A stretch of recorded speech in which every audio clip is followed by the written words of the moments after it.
Hello dear friends, welcome to IFS. तो आज से हम हमारा जो रियल एनालिसिस का सब्जेक्ट है, कोर्स है, उसको स्टार्ट करने वाले हैं, जहाँ से हम जो बेसिक्स टॉपिक्स है वहाँ से स्टार्ट करेंगे। बेसिकली अगर आप मैथमेटिक्स का कोई भी सब्जेक्ट उठा लीजिए, किसी भी टॉपिक्स को पढ़ने जाइए, आपको उसके बेस से ऑब्वियसली स्टार्ट करना पड़ता है, बेसिक टॉपिक से। और जो कि इन जनरल बेसिक टॉपिक्स को अगर आप देखने जाओगे, जैसे कि अगर रियल एनालिसिस की बात करें तो सबको पता है कि उसमें आपको बेसिस से यूज करना पड़ता है सेट्स। आप फर्स्ट लेक्चर से एंड के लेक्चर तक जाइए, आपको लास्ट लेक्चर तक आपको हर जगह पे सेट्स का यूज करना पड़ता है। आपको मे भी ऐसा होगा कि आपको रियलाइज भी नहीं होगा कि हमने यहाँ पे सेट यूज किया है, बट अगर आप ऐसे रियल एनालिसिस से सेट्स अगर निकाल दोगे तो आपको रियल एनालिसिस में कुछ नहीं बचेगा। फॉर एग्जाम्पल, अगर आप सीक्वेंसेस डिफाइन करते हो तो सीक्वेंस के लिए क्या चाहिए? Sequence is one kind of function, and function में हमें डोमेन कोडोमेन चाहिए जो कि सेट्स होते हैं। अगर आपके पास सेट्स ही नहीं है तो आप डोमेन कोडोमेन डिफाइन नहीं कर सकते, तो आपका फंक्शन भी डिफाइन नहीं हो सकता। और सीक्वेंस, जो भी सीक्वेंस के ऊपर थ्योरी बनाई गई है, जो भी रिजल्ट्स है, जो भी एग्जांपल सॉल्व होंगे, वहां पे आप कुछ नहीं कर सकते, राइट। सिमिलरली आप एलसीडी पे जाइए, लिमिट्स फाइंड करने जाइए, कंटिन्यूटी चेक करने के लिए जाइए, डिफरेंशिएबिलिटी चेक करने के लिए जाइए। उस केस में भी आपको डोमेन हर जगह पे, बिकॉज हर जगह पे आपको फंक्शन है और हर जगह पे आपको वहां पे सेट्स चाहिए होंगे जो आपको डोमेन एंड कोडोमेन के लिए होंगे, राइट। तो सेट्स एक एक फंडामेंटल बोल लीजिए आप, एक बहुत ही बेसिक कंसेप्ट है, बट सबसे इंपॉर्टेंट, अगर रियल एनालिसिस में कुछ कोई कंसेप्ट सबसे इंपॉर्टेंट है तो वो सेट्स है। बिकॉज अगर आप सेट्स निकाल दोगे तो रियल एनालिसिस की कोई भी कंसेप्ट नहीं रहेगी। तो ये बेसिक जो चीज है, इसको एक बार क्लियर होना चाहिए सारे स्टूडेंट्स को कि सेट्स क्या होते हैं, किस फॉर्म से होते हैं, उसके बाकी के जो प्रॉपर्टीज है, सेट्स के टाइप्स होते हैं। उसके बाद पावर सेट है, पावर सेट जो कि एक बहुत ही इंपॉर्टेंट टॉपिक है सेट्स थ्योरी में, कि पावर सेट बनाया कैसे जाता है। उसके बाद पावर सेट, आप एक ही सेट लीजिए, आपने कोई भी एक सेट ले लीजिए, कोई भी आप ले लीजिए एक सेट ए, जिसके बाद आप इस सेट से इनफाइनाइटली मेनी सेट्स डिफाइन कर सकते हो एक ही सेट से, जो कि एक पावर बोल सकते हो आप इसको, कि यस, ए से आप पी ऑफ ए डिफाइन कर सकते हो। पी ऑफ ए से आप क्या डिफाइन कर सकते हो? P of A, power set जो है उसका पावर सेट। इससे फिर से अगेन एक नया पावर सेट। तो आपको जितने आप चाहते हो उतने आप सेट्स डिफाइन कर सकते हो सिंपल एक सेट से। किसके हेल्प से? पावर सेट की हेल्प से आप ये सारे सेट्स डिफाइन कर सकते हो। तो यही एक पावर है, उस सेट में जो पावर है वो यही पे दिखते है कि यस, आपके पास एक छोटा सेट भी दिया जाए तो आप उस एक सेट से आपसे कितने सेट क्रिएट्स हो रहे हैं। देखिए, ये एक बहुत इंपॉर्टेंट है, बहुत इंटरेस्टिंग चीज है। तो ये हमारे पावर सेट्स के, हम जब डिफिनेशन देखेंगे पावर सेट्स की तो वहां पे भी देख लेंगे पावर सेट्स, और उसके बाद पावर सेट्स बनते कैसे हैं। उसके बाद पावर सेट्स आने के बाद उसके बाद आपके पास आएंगे कार्टेशियन प्रोडक्ट। ओके, तो कोई भी सेट्स का कार्टेशियन प्रोडक्ट क्या होता है ये देख लेंगे हम। दो सेट्स के कार्टेशियन प्रोडक्ट, ऑर्डर पेयर वहां पे आ जाती है। उसके बाद आ जाता है रिलेशन, जो कि बहुत ही ज्यादा इंपॉर्टेंट है। रिलेशन में क्या है, जैसे कि हमने, अगर आप, जैसे कि मैंने स्टार्टिंग में भी बोला है कि आप कोई भी चैप्टर उठा लो या फिर कोई भी कोर्स उठा लो, उसके लिए कुछ ना कुछ बेसिक्स चाहिए होता है। आप अलजेब्रा उठा लीजिए, आप ग्रुप थ्योरी उठा लीजिए, उसके लिए आपको स्टार्ट कहां से करना पड़ेगा? ग्रुप की डेफिनेशन से नहीं। अगर आप सीक्वेंस पढ़ने जाओगे तो आपको, अगर सीक्वेंस पढ़ने, जो बेसिक से स्टूडेंट को कुछ नहीं पता है मैथमेटिक्स का, उसको सीक्वेंस पढ़ने के लिए जाना है तो उसको डायरेक्टली सीक्वेंस पे जाके कुछ समझ नहीं आएगा। उसको उससे पहले सेट से पढ़ने पड़ेगा, सीक्वेंस से पहले उसको फंक्शन पढ़ने पड़ेंगे, फंक्शन से पहले उसको डोमेन कोडोमेन क्या है ये पता होना चाहिए, और उसके पहले उसको सेट्स पढ़ने होंगे। वैसे ग्रुप थ्योरी में आप डायरेक्टली ग्रुप की तरफ नहीं जा सकते। आपको करना क्या पड़ेगा? आपको पहले उसके बाइनरी ऑपरेशन डिफाइन करना पड़ेगा, बाइनरी ऑपरेशन होता क्या है ये पढ़ना पड़ेगा। उसके बाद बाइनरी ऑपरेशन के पहले भी उसको, जैसे कि यस क्रॉस यस किसको जाता है? यस को जाता है। What is yes? Yes is a set, yes is a set. तो ये सारे कंसेप्ट से आप मैथमेटिक्स में आप ऑलमोस्ट सारी जगह पे जाके देखिए, आपको सेट्स का यूज होता ही है।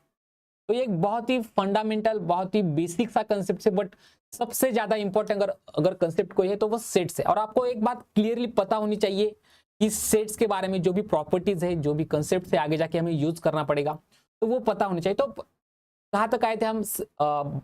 कार्टेशियन प्रोडक्ट देखा था और उसके बाद आए थे रिलेशन तक, राइट। सो रिलेशन क्या होता है, उसके बाद इक्विवेलेंस रिलेशन जो कि पार्टीशन फॉर्म करता है, और उसके बाद आ जाता है फंक्शन, जो कि रियल एनालिसिस का एक दूसरा सबसे इंपॉर्टेंट टॉपिक है। तो फंक्शन आ जाता है, उसके बाद injective functions, onto function, surjective function, many to one functions, bijective function, ये फंक्शन के सारे टाइप्स आ जाते हैं, उसके number of onto function, number of one one function, number of functions, number of bijective functions, ये सारे concept वहां पे आ जाते हैं।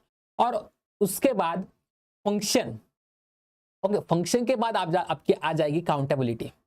ओके, तो उसके बाद आप काउंटेबिलिटी चेक कर सकते हो। उससे भी पहले आपको एक बीच में कंसेप्ट मिलेगी सिमिलर सेट्स की, जो कि सेट थ्योरी में, सेट तो ऑब्वियसली इंपॉर्टेंट कंसेप्ट है, बट सेट के बाद कोई सबसे ज्यादा इंपॉर्टेंट कंसेप्ट है तो फंक्शन है एंड सिमिलर सेट्स है।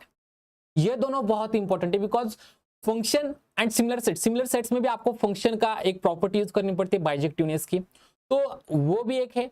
और सिमिलर सेट से आप विजुअलाइज कर सकते हो सेट्स को, किसी भी सेट को किसी भी अदर सेट्स के साथ कंपेयर कर सकते हो। ओके, तो ये बेसिक सी चीजें हैं सेट थ्योरी में। और एंड में आ जाता है आपकी काउंटेबिलिटी। ओके, सेट की जो पोटेंशियल है, किसी भी सेट का पोटेंशियल क्या होता है, कितनी उसकी पोटेंशियल है, कि जैसे कि अगर आप बोल दो सेट ऑफ नेचुरल नंबर है, जिसमें हम यूजुअली बोल देते हैं कि यस, इसकी जो कार्डिनलिटी है वो इनफाइनाइट है। इसकी कार्डिनलिटी नहीं बोलूंगा मैं, इसमें कितने एलिमेंट्स है, इस सेट में कितने एलिमेंट्स है, तो हम क्या बोलेंगे, इनफाइनाइट एलिमेंट्स है। अगर मैं लेता हूं पावर सेट n का, तो इसमें कितने एलिमेंट्स है, इसमें भी हम बोलेंगे ये इनफाइनाइट एलिमेंट्स है। तो सिमिलर सेट के केस में दोनों के जगह पे बाइजेक्शन मिल जाएगा। बट क्या यहाँ पे भी दोनों तरफ में बोल तो रहा हूं कि यस, यहाँ पे भी n में भी इनफाइनाइट एलिमेंट्स है, पावर सेट ऑफ n में भी इनफाइनाइट एलिमेंट्स है, तो क्या वहां पे भी ऐसा जो सिमिलरिटी जो है वो दिख सकती है या हम कंपेयर कर सकते हैं क्या? तो ये थोड़ी सी इंटरेस्टिंग चीज बन जाती है, जहां से हमें और नई कंसेप्ट, नई टर्म्स डिफाइन हो जाती है। तो वो हम आगे जाके जब हम काउंटेबिलिटी स्टार्ट करेंगे वहां पे देख लेंगे। Now from the basic of real analysis we will start with the set theory. Okay, so the very first one, that is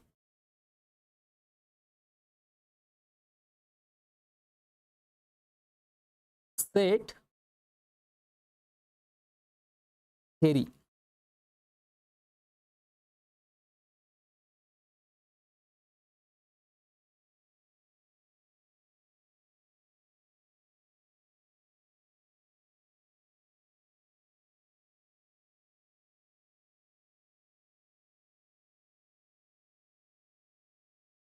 okay, so first of all सबसे स्टार्टिंग में हम क्या देखेंगे, obviously the definition of set. What is set?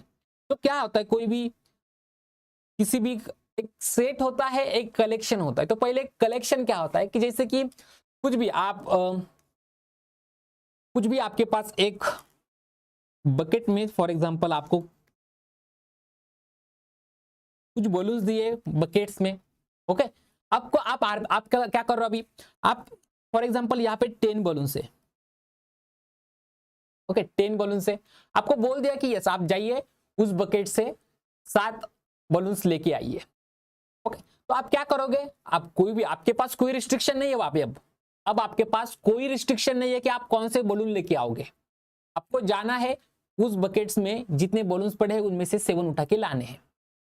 ठीक है, ये case बन के, तो आप क्या कर सकते हो, वो जो 7 बलून है, ये जो 7 बलून से आपको अपने दूसरे बकेट में डाल दिया। ओके, अब दूसरी केस आ जाती है कि मैं अगर बोलता हूं कि आप जाइए वो जो बकेट है उस बकेट से जितने रेड बलून है वो लेके आइए।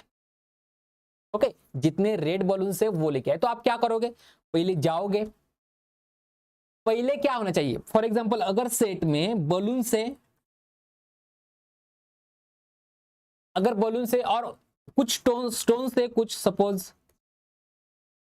ओके कुछ स्टोन से कुछ बलून से, तो आप जाके पहले क्या देखोगे, सबसे पहले क्या देखोगे कि नहीं मुझे इसमें से स्टोन से एंड बलून से, पत्थर से एंड बलून है, तो इसमें से मुझे पहले बलून देखने हैं। क्या देखना है आपको, पहले बलून देखना है उसमें। और मतलब आप जो, अब आपको मैंने अगर बोल दिया है कि आपको 3 रेड बलून्स लाने हैं,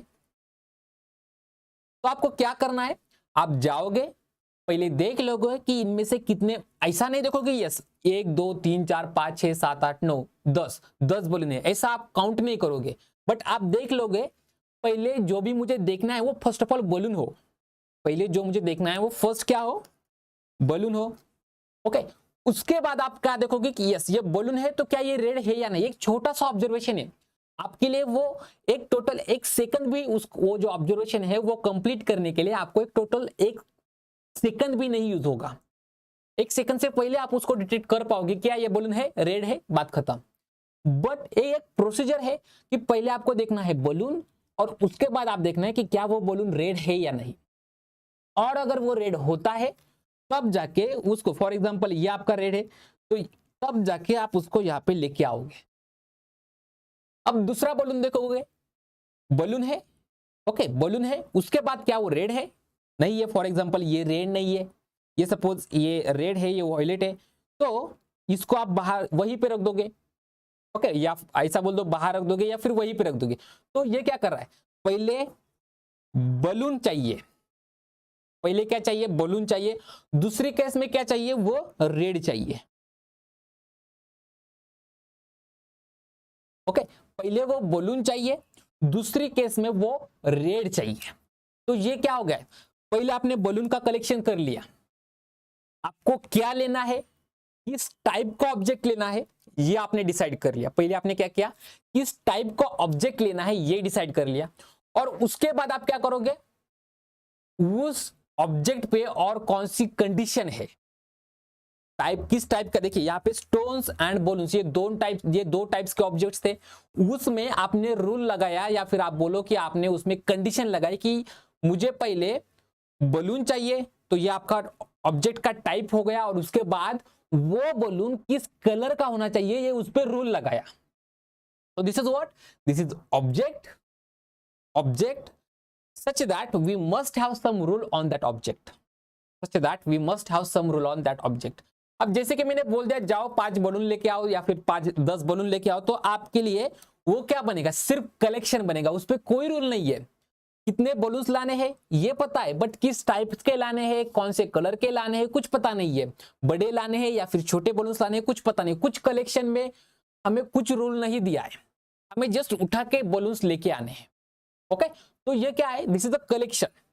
एंड दूसरा जो है वो एक रूल पे डिफाइन किया हमने उस कलेक्शन पे एक रूल लगाया। मतलब पहले क्या आता है, सेट से पहले आ जाता है कलेक्शन, और उसके बाद आ जाता है हमारा रूल। जो रूल हम वहां पे डालेंगे या फिर जो कंडीशन हम वहां पे डालेंगे, वो कंडीशन क्या होती है, उस कंडीशन से हम वो सेट डिफाइन कर लेते हैं। क्लियर है, ये था हमारा सेट। तो let us write down first of all the definition of set. The definition of set। और सेट्स आप दुनिया में देखने जाओगे कितने काइंड ऑफ सेट्स आपको मिलेंगे, आपको सबको पता होगा कि कितने सेट्स होते हैं।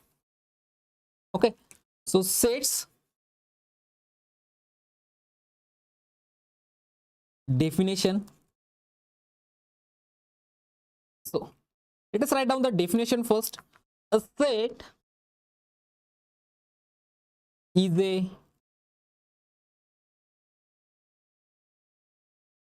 well defined collection of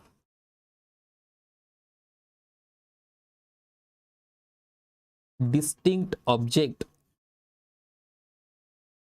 well defined collection of distinct objects। Okay तो ये क्या है, कलेक्शन चाहिए हमें, फर्स्ट ऑफ ऑल कलेक्शन चाहिए जो कि वेल डिफाइंड है। किसका है, ऑब्जेक्ट्स का कलेक्शन है, वेल डिफाइंड है, ऑब्जेक्ट्स का कलेक्शन है। तो फर्स्ट ऑफ ऑल ये बात तो क्लियर हो गई कि वो कुछ कलेक्शन होगा, उसको हम किसी में हमें कहीं ना कहीं, जैसे कि मैंने बोला कि बकेट में डाल दो उसको, हम डायरेक्टली नहीं बोलेंगे कि यस मैंने ले लिए, इसको यहाँ पे डाल दिया, उसको वहां पे डाल दिया, मुझे कलेक्ट करना है। वो जो एलिमेंट्स होंगे, अगर आप मैथमेटिकली बात करोगे तो वो एलिमेंट्स होंगे या फिर नंबर्स होंगे, वेरिएबल्स होंगे, सेट्स का भी कलेक्शन हो सकता है, सेट्स होंगे या फिर जो भी बोलो आप, कंटिन्यूस फंक्शंस होंगे। फंक्शनल एनालिसिस में क्या होता है, डोमेन में जो एलिमेंट्स होते हैं वो क्या होते हैं, that is the functions. Functional analysis में जो डोमेन होता है, डोमेन के जो एलिमेंट्स होते हैं वो खुद फंक्शन होते हैं। तो जो कलेक्शन है उसके हमें हमारे ऊपर डिपेंड करता है कि हमें उसमें क्या डालना है। आप उस कलेक्शन में इंसान को डाल दो, आप उस कलेक्शन में किसी भी इलेक्ट्रॉनिक्स डिवाइसेस को डाल दो, आप इस पेन को डाल दो, इरेजर को डाल दो, जो कलेक्शन हमें करना है बस। ओके और उस कलेक्शन में कुछ ना कुछ रूल हो, जिस रूल से मैं ये बोल सकूं या फिर आप ये बोल सको कि ये जो कलेक्शन है इसमें मैं इस दुनिया का, इस यूनिवर्स का या फिर इस गैलेक्सी का कोई भी एलिमेंट उठा के लेके आ सकता हूं, तो मैं बोल सकूं कि ये एलिमेंट जो है या फिर ये जो ऑब्जेक्ट है वो उस कलेक्शन में पड़ेगा या नहीं, उस कलेक्शन में आएगा नहीं, ये मैं श्योरली बता सकता हूं। इसका मीनिंग है वेल डिफाइंड। वेल डिफाइंड क्या होता है कि मुझे यूनिवर्स में कोई भी एलिमेंट्स उठा के लेके आओ, वो एलिमेंट इस सेट में आएगा या नहीं, ये अगर मैं बता सकता हूं तब जाके मैं बोलूंगा कि वो कलेक्शन वेल डिफाइंड है। मतलब मुझे कोई कंफ्यूजन ही नहीं है, मुझे कुछ भी कंफ्यूजन नहीं है कि क्या वो एलिमेंट जो ऑब्जेक्ट में लेके आ रहा हूं, पहले आपने एक कलेक्शन बना लिया बकेट में, मैं यूनिवर्स से या फिर गैलेक्सी से बोल दो, आप कहीं से भी कुछ भी एलिमेंट उठा के लेके आओगे, आप ऑब्जेक्ट लेके आओगे, तो मुझे कोई भी कंफ्यूजन नहीं है। या फिर मैं कोई एलिमेंट उठा के लेके आता हूं तो आपको भी कोई कंफ्यूजन नहीं होना चाहिए कि क्या वो एलिमेंट इस कलेक्शन में आएगा नहीं। आप श्योरली वहीं पे बता सकते हो यस ये जो है वो इस सेट में आएगा, या फिर यस ये जो है वो इस सेट में नहीं आएगा। ये आप जब श्योरली बता सकते हो तब जाके आप बोलोगे कि yes this is a well defined collection. This is a well defined collection किसका है? ऑब्जेक्ट्स का। Well defined collection of object and that is our set. This is our definition of set. Okay, so sets में क्या है? Well defined collection of objects. अब objects आएंगे तो क्या वो डिस्टिंक्ट हो गए या नहीं, ये भी मैटर करता है कि वो डिस्टिंक्ट हो गए या नहीं। बिकॉज अगर आपको फॉर एग्जांपल मैंने एक सेटअप डिफाइन कर लिया, अब होपफुली मुझे मैं ऐसा अज्यूम करके चलता हूं कि आपको वेल डिफाइंड का सिंपली मीनिंग क्या है कि कोई भी एलिमेंट्स अगर आप लेके आते हो तो इसमें मुझे कोई भी कंफ्यूजन नहीं हो कि वो एलिमेंट इस सेट में आएगा या नहीं आएगा, मुझे श्योरली पता होगा, तब जाके वो सेट वेल डिफाइंड होता है।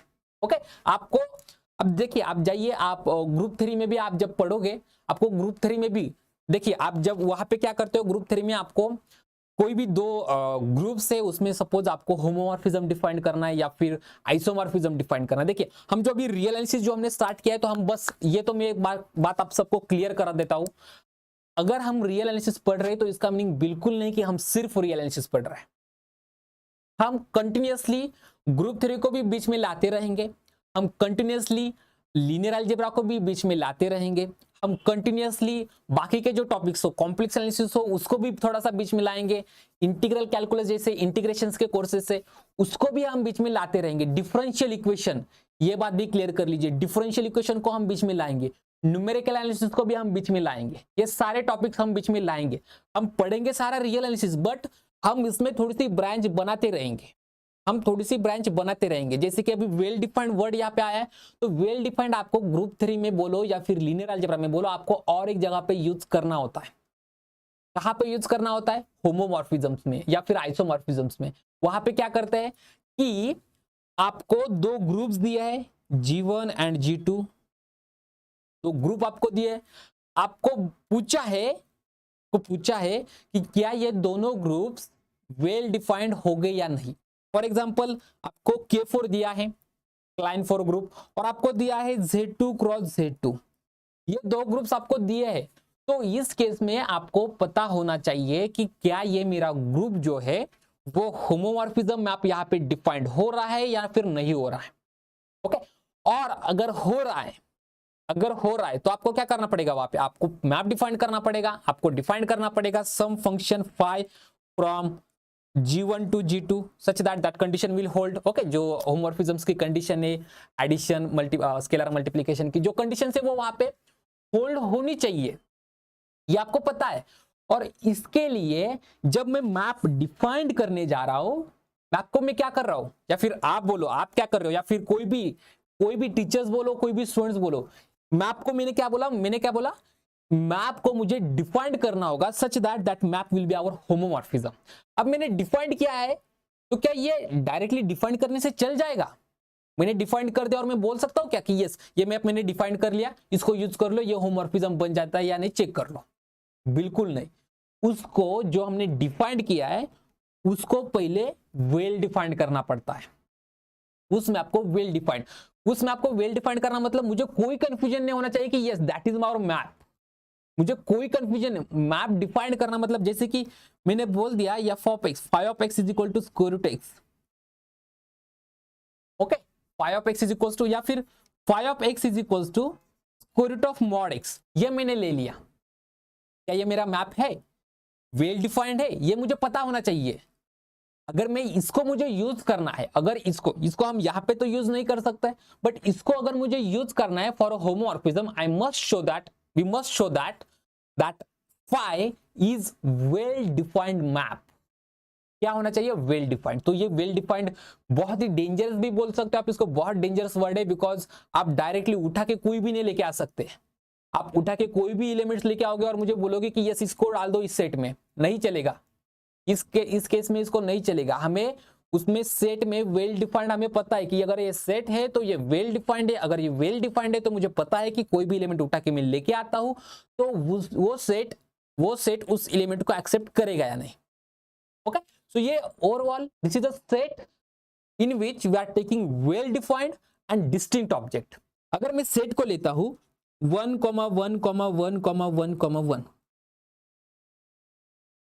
ओके, अगर मैंने ये मेरा सेट डिफाइन कर लिया, फॉर एग्जांपल एक्स मैंने सेट डिफाइन कर लिया, क्या ये सेट आप यूजुअली आप हर जगह पे देख लीजिए, सेट जब हम डिफाइन करते हैं हम वहां पे डिस्टिंक्ट एलिमेंट्स लिखते हैं, हम वहां पे डिस्टिंक्ट, बिकॉज यहाँ पे ये 1 है, ये 1 है, प्रॉपर्टी दोनों की सेम है, दोनों ने कलेक्शन में आए हैं, दोनों रूल साथ लेके आए, कलेक्शन में तो आए ही है, रूल को भी साथ लेके आए, उन रूल को भी वो सेटिस्फाई कर रहे हैं, राइट, कलेक्शन में आए और रूल को भी सेटिस्फाई कर रहे हैं। तो ये क्या है, ये दोनों सेम कंडीशन सेटिस्फाई कर रहे हैं, वो ऑब्जेक्ट भी है, वो कलेक्शन में भी आ रहे हैं और रूल भी सेम सेटिस्फाई कर रहे हैं। तो दोनों एलिमेंट्स अगर सेम है तो वो एक ही लिखना है हमें, उसमें हमें क्या लिखना है, एक ही element. So that is distinct object. Okay, तो दिस इज सेट। हम थोड़ा सा इस पे टाइम ले लेंगे, बट एक छोटी छोटी जो चीजें होती है वो स्टूडेंट्स को कभी कभी पता नहीं होती, जो कि पता होना इंपॉर्टेंट है। ओके, सो ये क्या हो गया, this is a set.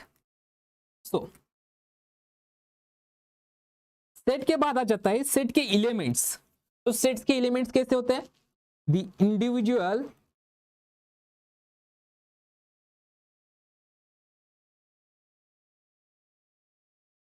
objects of the set are called member or element of the set, are called member or elements of the set। Okay, तो जो एलिमेंट्स होंगे उस सेट में उसको क्या कहेंगे हम, या तो मेंबर कहेंगे या फिर एलिमेंट्स कहेंगे। Okay, next one, let us take example.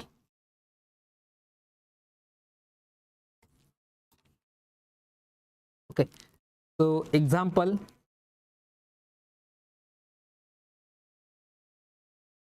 the very first one,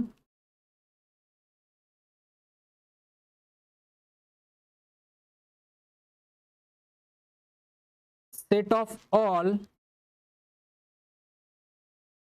vowels in English alphabets।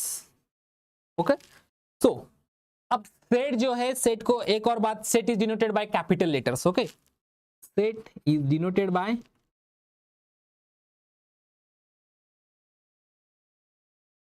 Capital letters. For example A, S, capital X, you.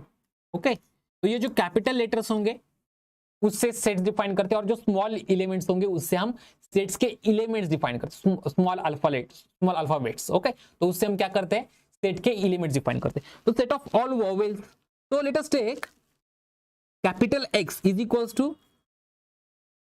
A E I O U. Okay, A E I O U, this is set of all vowels English में। Okay, तो ये vowels का set है।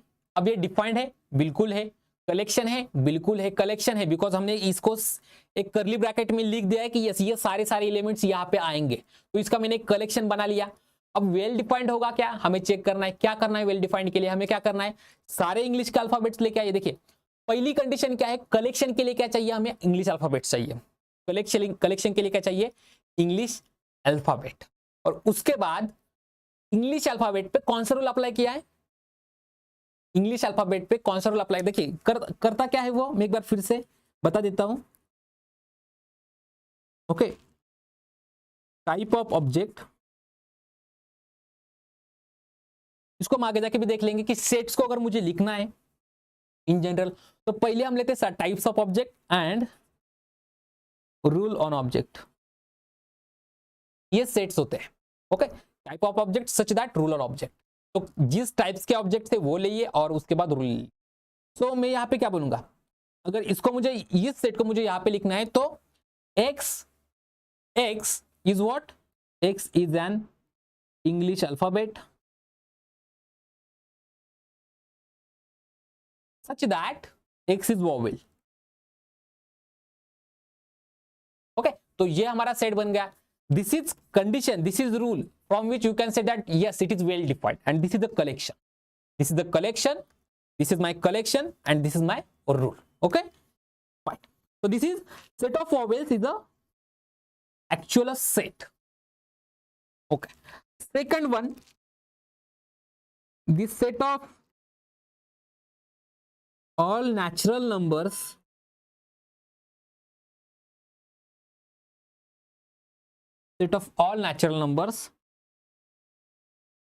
which are strictly less than number 4। Okay, 5 को भी हम देख लेंगे।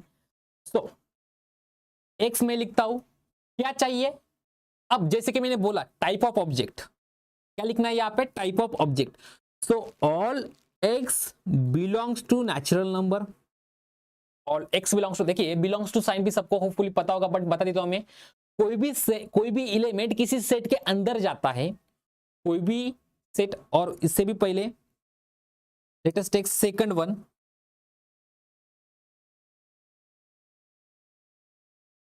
some important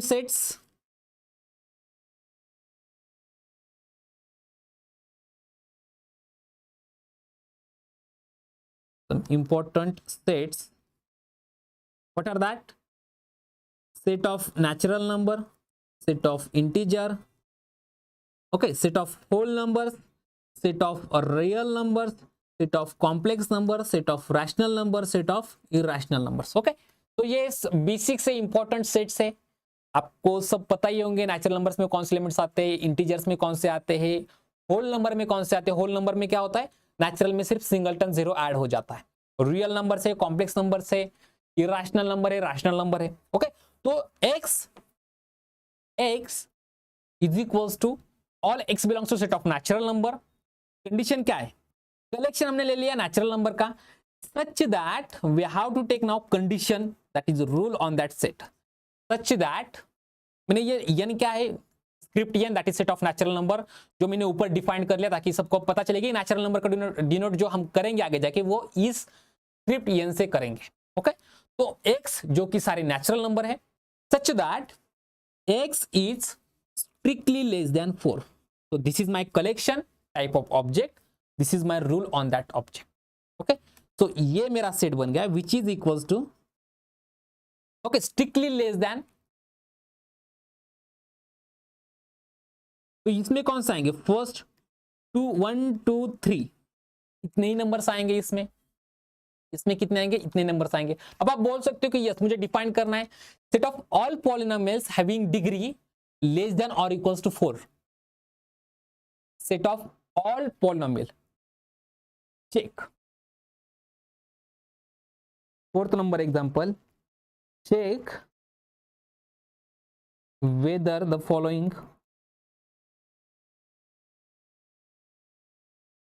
is set or not set, is a set। okay, first क्या है, set of all polynomials of degree less than or equals to n। Okay, तो ये क्या हमारा सेट होगा क्या, अगर हम यहीं पे अगर हम बोल दे all polynomials of degree less than और equals to n। First all polynomials of degree, क्योंकि मैंने सेट ऑफ ऑल बोला तो वहां पे ऑटोमेटिकली सेट बन जाएगा। तो फर्स्ट कंडीशन है all polynomials of degree less than और इक्वल्स टू n। क्या ये मेरा सेट है? बिल्कुल नहीं है। ये हमारा सेट डिफाइंड ही नहीं हो सकता। क्यों नहीं हो सकता? बिकॉज मुझे पॉलिनोमियल पता है, मुझे उसकी डिग्री भी पता है, बट कोएफिशिएंट का है। कोएफिशिएंट के लिए हम कौन से ए ले ले, कौन से बी ले ले, कौन से ए एन ले ले, कोई कलेक्शन के लिए हमारे पास टाइप ऑफ ऑब्जेक्ट दिया ही नहीं है। टाइप ऑफ ऑब्जेक्ट हमारे पास हमारे पास टाइप ऑफ ऑब्जेक्ट है, एक्चुअली है, बट जो आगे जाके जो रूल डिफाइन करना है ना, वो रूल नहीं है। दैट इज हियर अगर आप यहां पे बात कर ले x is equals to what, type of object, type of object such that rule on object. Okay, अब टाइप ऑफ ऑब्जेक्ट क्या है? देखिए आप इसको ले लीजिए, suppose a not plus a one x plus a two x square up to a n x to the power n। Okay, ये मेरा एलिमेंट इस टाइप का है, ये मुझे पता है। मेरा जो एलिमेंट होगा, जो पॉलिनोमियल जो मेरी उस सेट में होगी, वो इस टाइप की है, मुझे पता है। बट इस टाइप में कलेक्शन में बात रही थी कहाँ है, क्या रहता है? अब यहाँ पे हमें यहाँ पे और कौन सी कंडीशन है जो यहाँ पे चाहिए होगी? हमें पता होना चाहिए कि A not, A one, A two, A three, ये सारे जो है वो कहाँ से आ रहे हैं। बिकॉज हम पॉलिनोमियल बोल रहे हैं, तो ऑब्वियसली अगर कोई पॉलिनोमियल है तो उसके कोएफिशिएंट्स होते हैं, राइट?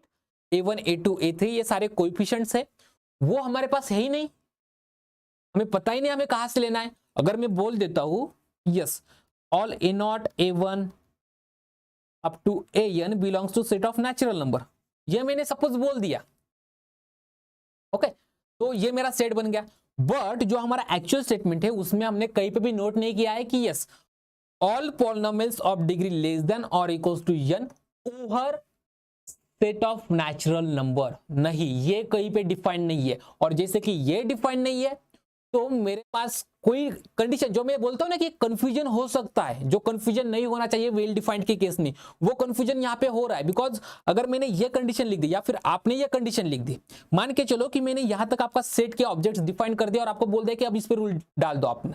ओके, अगर ये सेट है तो आपको रूल तो पता होना चाहिए। अगर ये सेट है तो आपने रूल डाल दिया कि all elements are from set of natural numbers. Okay, तो मैं बोलूंगा नहीं, मैंने तो बोला ही नहीं कि मेरे पास सेट ऑफ नेचुरल नंबर्स के एन चाहिए। मैं बाद में जाके बोलूंगा कि मुझे जो actually a one, A two, a n है मेरे, वो तो रियल नंबर पे है। तो क्या रियल नंबर इसमें लेने चाहिए या नहीं चाहिए? बिकॉज स्टेटमेंट में तो कुछ नहीं है कंडीशन, स्टेटमेंट में कोई कंडीशन नहीं दी कि उसमें रियल नंबर्स होंगे या फिर रैशनल नंबर्स होंगे या फिर नेचुरल नंबर्स होंगे। तो ये कंडीशन हमारे पास है ही नहीं, ये जो कंडीशन है ये हमारे पास है ही नहीं। तो यहां से हम बोल सकते, ओके, सो कलेक्शन है, कलेक्शन बिल्कुल है, बट रूल नहीं है। So this is not well defined, this is not well defined.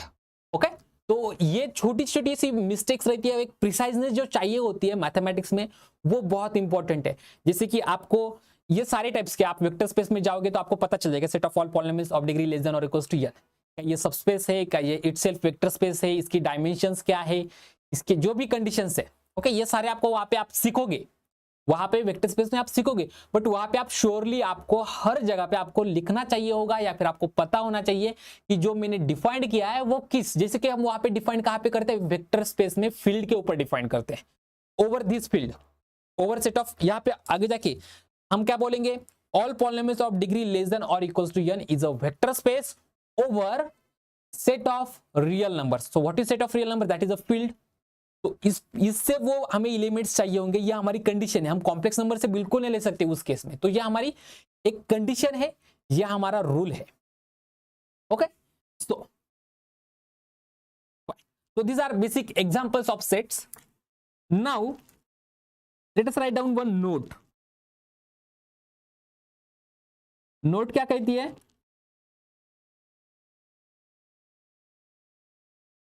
Set, okay, set guarantees that the collection will contain unique elements. So it guarantees that the collection will contain unique elements. A collection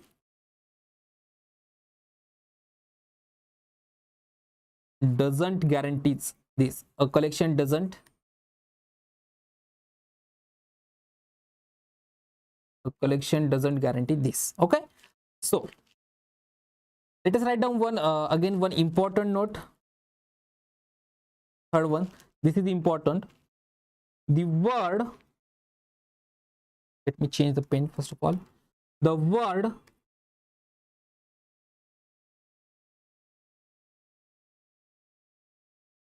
well defined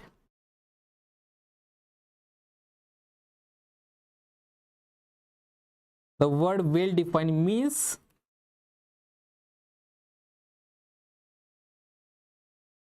there is no ambiguity, मतलब confusion. Okay, simply there is no ambiguity, or you can say or confusion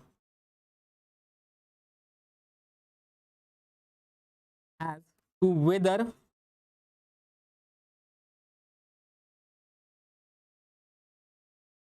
or not an object belongs to it. Okay तो कोई confusion ना हो, इसका simple meaning है well defined. और दूसरा क्या है कि कलेक्शन जो है वो गारंटी नहीं देता यूनिकनेस की। कलेक्शन जो है वो यूनिकनेस की गारंटी, मतलब जो एलिमेंट होंगे वो डिस्टिंक्ट होने की गारंटी नहीं देता, बट जब सेट होगा तो उस केस में वो डिस्टिंक्ट होंगे। Okay so this is set. Fine. Now the next one, that is equality of two sets. Equality of two sets. So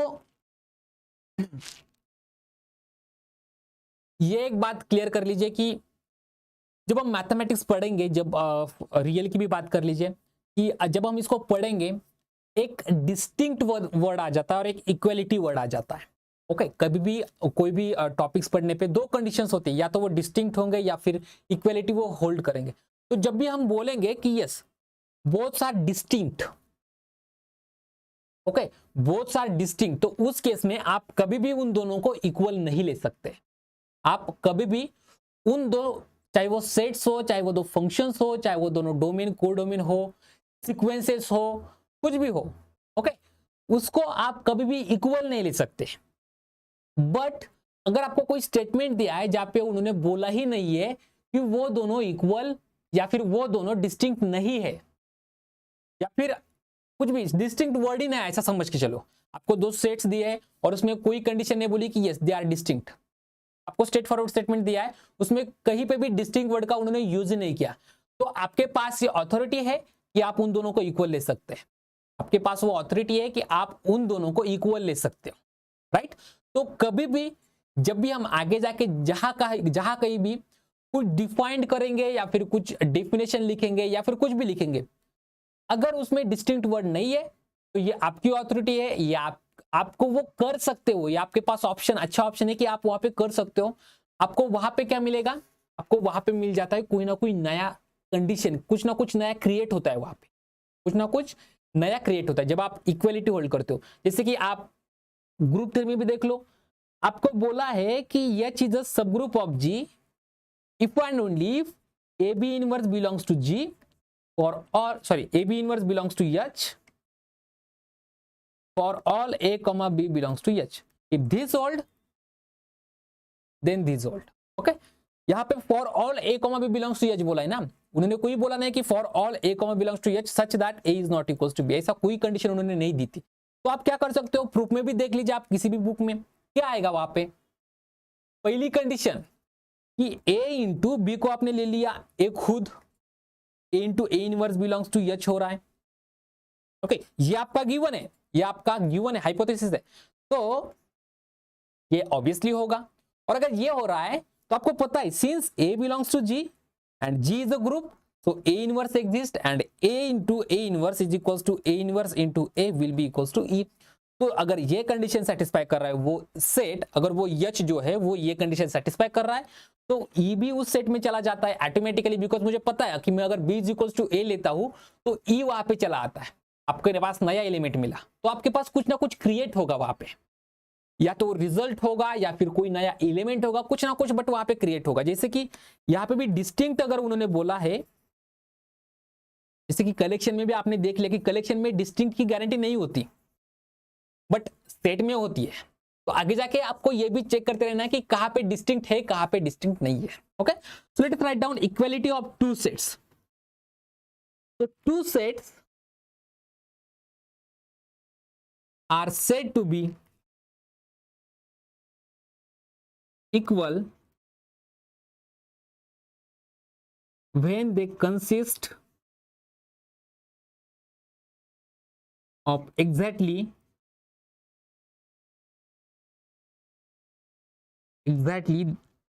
when they consist of exactly the same elements। Okay, यहाँ पे meaning क्या है? Equality के बारे में जब मैं बोलता हूं तो मैं बोलूंगा exactly same elements, not same number of elements. Okay, same number of elements नहीं है, सेम एलिमेंट्स है। तो जब सेम एलिमेंट्स होंगे तो इक्वालिटी होगी, एंड जब सेम नंबर ऑफ एलिमेंट्स होंगे तो क्या होगा? मतलब जैसे कि AEIOU ये आपके पास एक है और दूसरा है set of you can take any 5 sets, कुछ भी ऐसा दुनिया की ऐसी कोई सेट जिसमें 5 एलिमेंट्स होंगे। तो जैसे कि आप ले लीजिए 1 2 3 4 5। ओके, ये दोनों सेट इक्वल है क्या? बिल्कुल नहीं है, बिकॉज यहाँ पे ए है लेकिन यहाँ पे कहीं पे भी ए नहीं है, इक्वल नहीं है। बट इनके जो नंबर ऑफ एलिमेंट्स है वो इक्वल है। ओके, तो इसके लिए जो नई कंडीशन डिफाइंड, नई डेफिनेशन डिफाइंड होती है, नई टर्म डिफाइंड होती है, तो वो आगे जाके हम देख लेंगे। बट यहाँ पे इक्वालिटी में हमें क्या करना है? इक्वालिटी में सिंपल हमें जो सेट है उसके एलिमेंट्स हमें सेम चाहिए, तब जाके वो क्या बनेगा? इक्वालिटी होल्ड कर पाता है। Okay, this is about equality of sets. तो सिंपल एलिमेंट्स भी आप देख लीजिए या फिर एग्जांपल्स भी आप देख लीजिए उसमें।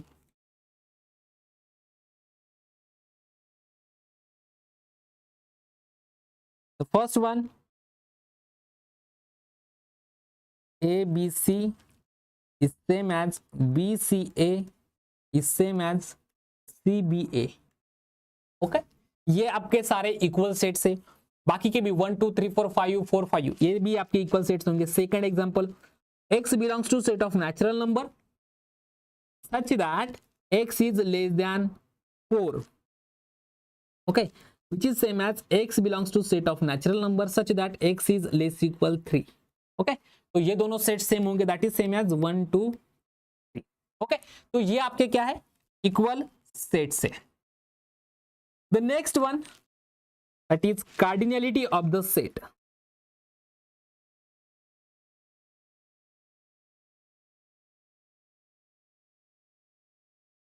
तो किसी भी सेट की कार्डिनलिटी क्या होती है? कार्डिनलिटी के बारे में अगर हम बोलने जाएंगे तो कार्डिनलिटी का एक्चुअल में मीनिंग क्या है कि यस कि कोई भी आपको सेट दिया है तो एक्चुअली कार्डिनलिटी से भी बेटर वर्ड है पोटेंशियल।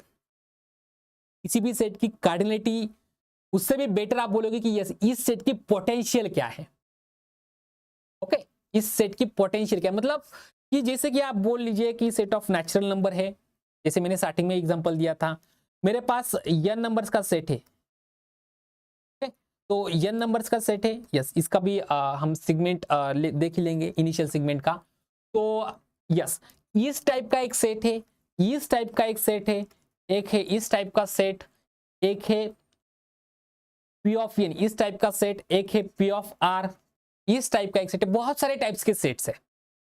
मैं बोलूंगा कि यस इसकी कार्डिनलिटी इनफाइनाइट है, सॉरी इसके नंबर ऑफ एलिमेंट जो है वो इनफाइनाइट है। इसमें भी नंबर ऑफ एलिमेंट्स इनफाइनाइट है, इसमें भी नंबर ऑफ एलिमेंट्स इनफाइनाइट है, इसमें भी नंबर ऑफ एलिमेंट्स इनफाइनाइट है, इसमें फाइनाइट है जो कि n है। ओके, तो कार्डिनलिटी क्या होती है? उससे बेटर है कि पोटेंशियल क्या है। वो जो पोटेंशियल, जैसे हम बोलते हैं कि किसी की स्ट्रेंथ क्या है, क्या है उसकी पोटेंशियल। तो वो पोटेंशियल एक बेस्ट वर्ड और भी होगा अगर आप उसको थ्योरेटिकली या फिर उसका जो कंसेप्ट है उस कंसेप्ट को स्ट्रॉन्ग करने जाओगे तो जैसे कि किसी भी सेट की कार्डिनलिटी मतलब क्या होती है, किसी भी सेट की कार्डिनलिटी अगर आप देखने जाओगे तो उसमें जितने नंबर ऑफ एलिमेंट्स होते हैं वो उसकी कार्डिनलिटी होती है। Okay, so the number of elements in the set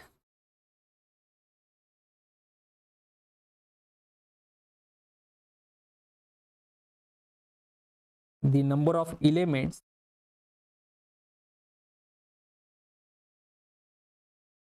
in the set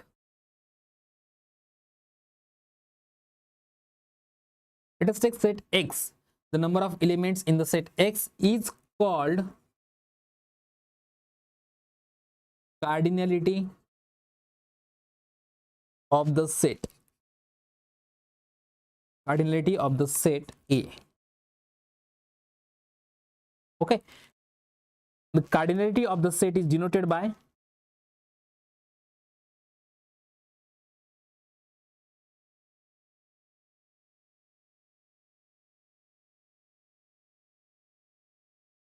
the cardinality of the set is denoted by okay जैसे कि हम एब्सोल्यूट वैल्यू लेते हैं या फिर मॉड लेते हैं किसी का, तो वही किसी सेट का मॉड की तरफ अगर हम देख ले तो वो क्या होते हैं एक्चुअली, मतलब जो एब्सोल्यूट वैल्यू टाइप का जो नोटेशन है वो अगर हम देख लेते हैं that will be your cardinality of that set, that means number of elements of that set. अब यहाँ पे बहुत सारे स्टूडेंट्स को ये कंफ्यूजन आया होगा जो हम आगे जाके देख ही लेंगे जब हम वो टर्म्स डिफाइन करेंगे, बट एक कंफ्यूजन जो क्वेश्चन में भी पूछता रहूंगा आपको भी उसको देख के समझना है कि क्या इसका आंसर क्या हो सकता है। एक क्वेश्चन ये है कि जैसे कि डिफाइंड किया है द नंबर ऑफ एलिमेंट्स, आप बुक से भी देख लीजिए, बहुत सारे बुक्स देख लीजिए, आपको यही डेफिनेशन मिल जाएगी कार्डिनलिटी की। सेम टू सेम वर्ड्स तो नहीं मिलेंगे बट मीनिंग तो यही मिलेगा। Number of elements in the set x is called cardinality of the set. Okay, तो जैसे कि हम बोलते हैं सेट ऑफ नेचुरल नंबर्स का अगर मैं सेट लेता हूं तो उसमें कितने एलिमेंट्स है, सेट ऑफ नेचुरल नंबर अगर मैं लेता हूं तो उसमें कितने एलिमेंट्स है, कितने नंबर्स है, इनफाइनाइट मिनी नंबर्स है। हम यूजुअली ऐसा ही बोल देते हैं ना कि सेट ऑफ नेचुरल नंबर्स में हमारे पास इनफाइनाइटली मिनी नंबर्स है, तो क्या सेट ऑफ नेचुरल नंबर की कार्डिनलिटी इनफाइनाइट होगी, इज इट। दूसरा क्वेश्चन है कि सेट ऑफ रियल नंबर्स में कितने एलिमेंट्स होते हैं, वो भी हम बोलते हैं कि इनफाइनाइट है, तो क्या इसकी कार्डिनलिटी भी इनफाइनाइट होगी। कार्डिनलिटी की डेफिनेशन से अगर आप देखने जाओगे तो यही आना चाहिए, कार्डिनलिटी की डेफिनेशन से देखने जाओगे तो आपको यही आना चाहिए। ओके, और अगर बात करें इस सेट की, अगर बात करें इस सेट की, जैसे कि देखिए यहां पे उन्होंने बोल दिया है कि टू सेट्स, ओके ये हमने इक्वलिटी के बारे में बोला है। जब हम इक्विवेलेंट सेट्स देखेंगे या फिर सिमिलर सेट देखेंगे वहां पे एक कंफ्यूजन मैं बता देता हूं कि जैसे कि इसकी कार्डिनलिटी हमें पता है इनफाइनाइट है, दूसरा एक सेट है n यूनियन सिंगलटन 0.5, इसकी कार्डिनलिटी देखने जाओगे तो ये भी इनफाइनाइट होगी, बिकॉज इनफाइनाइट में एक और एलिमेंट मैंने ऐड कर दिया तो फिर से वो इनफाइनाइट बन जाता है, राइट। तो ये कार्डिनलिटी का ये प्रॉब्लम क्या हो रहा है, कहां पे हम मतलब क्या जो एक चाहिए कि एक कंफ्यूजन बन रहा है, यहाँ पे थोड़ा सा कुछ ना कुछ बन रहा होगा सारे स्टूडेंट्स को कंफ्यूजन में कि यहाँ पे क्या हो रहा है जिससे हम बोल रहे हैं कि यस n की भी कार्डिनलिटी इनफाइनाइट है, r की भी कार्डिनलिटी इनफाइनाइट है। और अगर स्टूडेंट्स ने अगर पहले देखा होगा कंसेप्ट्स को तो इसको अलग से डिफाइन किया, इसकी कार्डिनलिटी को अलग से डिफाइन किया, इसकी कार्डिनलिटी को अलग से डिफाइन किया, बट अगर डेफिनेशन की बात करें तो वो तो सेम ही दिखा रहे। इसीलिए मैं बोल रहा था जो मैंने स्टार्टिंग में कार्डिनलिटी वर्ड जो मैंने डिफाइन किया उसी टाइम पे, इसीलिए मैंने डिफाइन बोला था कि हम कार्डिनलिटी से बेटर देखे पोटेंशियल, किसी भी सेट का पोटेंशियल क्या है। ओके, तो n की पोटेंशियल क्या है, अगर n की पोटेंशियल r के पोटेंशियल से अगर छोटी है तो ऑब्वियसली उनमें कुछ गैप होगा, उनकी जो नंबर ऑफ एलिमेंट्स है उनमें कुछ गैप होगा, और वो गैप दिखा सकते हो जब आप पोटेंशियल के थ्रू देखोगे। कार्डिनलिटी के थ्रू देखने जाओगे तो आपको वो गैप थोड़ा सा कंफ्यूजन लगेगा कि नहीं।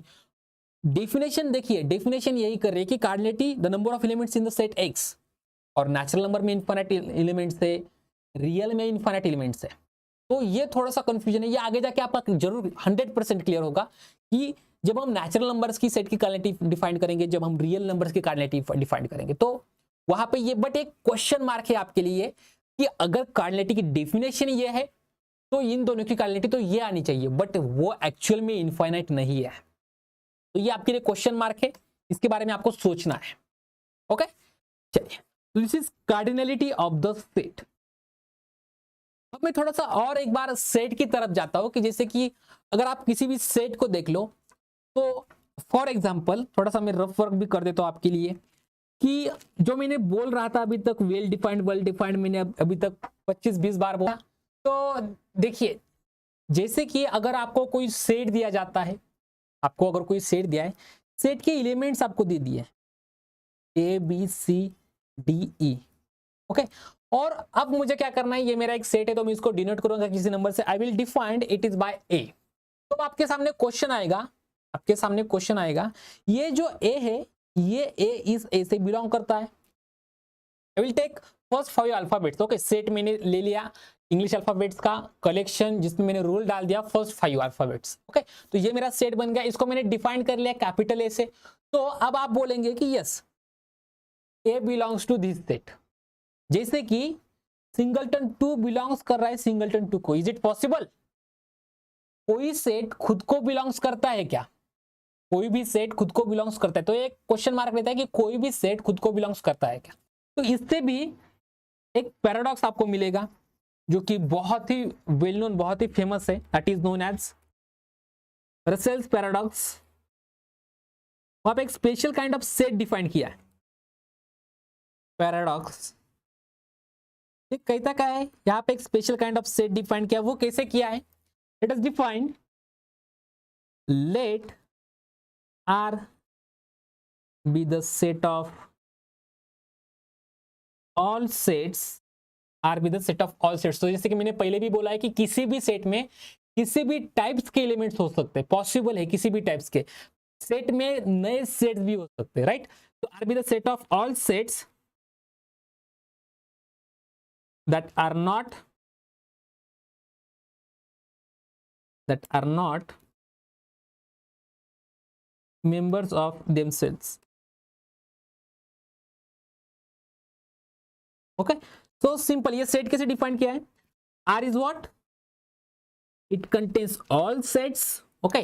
It contains A, where A is my set, okay। It contains all sets such that condition क्या है कि वो सारे सेट्स लूंगा जो उस खुद में नहीं है, वो सारे सेट्स लूंगा जो खुद में बिलोंग्स नहीं हो रहा है, वो सारे सेट्स लूंगा जो खुद में बिलोंग्स नहीं हो रहे। सो A does not belongs to A, okay। This is R। ये मैंने एक सेट ले लिया, मैंने कौन सा सेट ले लिया? वो सारे सेट्स जो खुद को बिलोंग्स नहीं, मैंने सबसेट नहीं बोल रहा हूं मैं, ओके। मैं सबसेट अभी तक मैंने डिफाइंड भी नहीं किया, सबसेट को खुद को बिलोंग्स नहीं करे, मतलब वो उसका एलिमेंट नहीं है, वो खुद का एलिमेंट नहीं है। तो देखिए अब यहां पे if I am taking, okay, so this is our subset R, this is our actually collection, you can say this is the collection,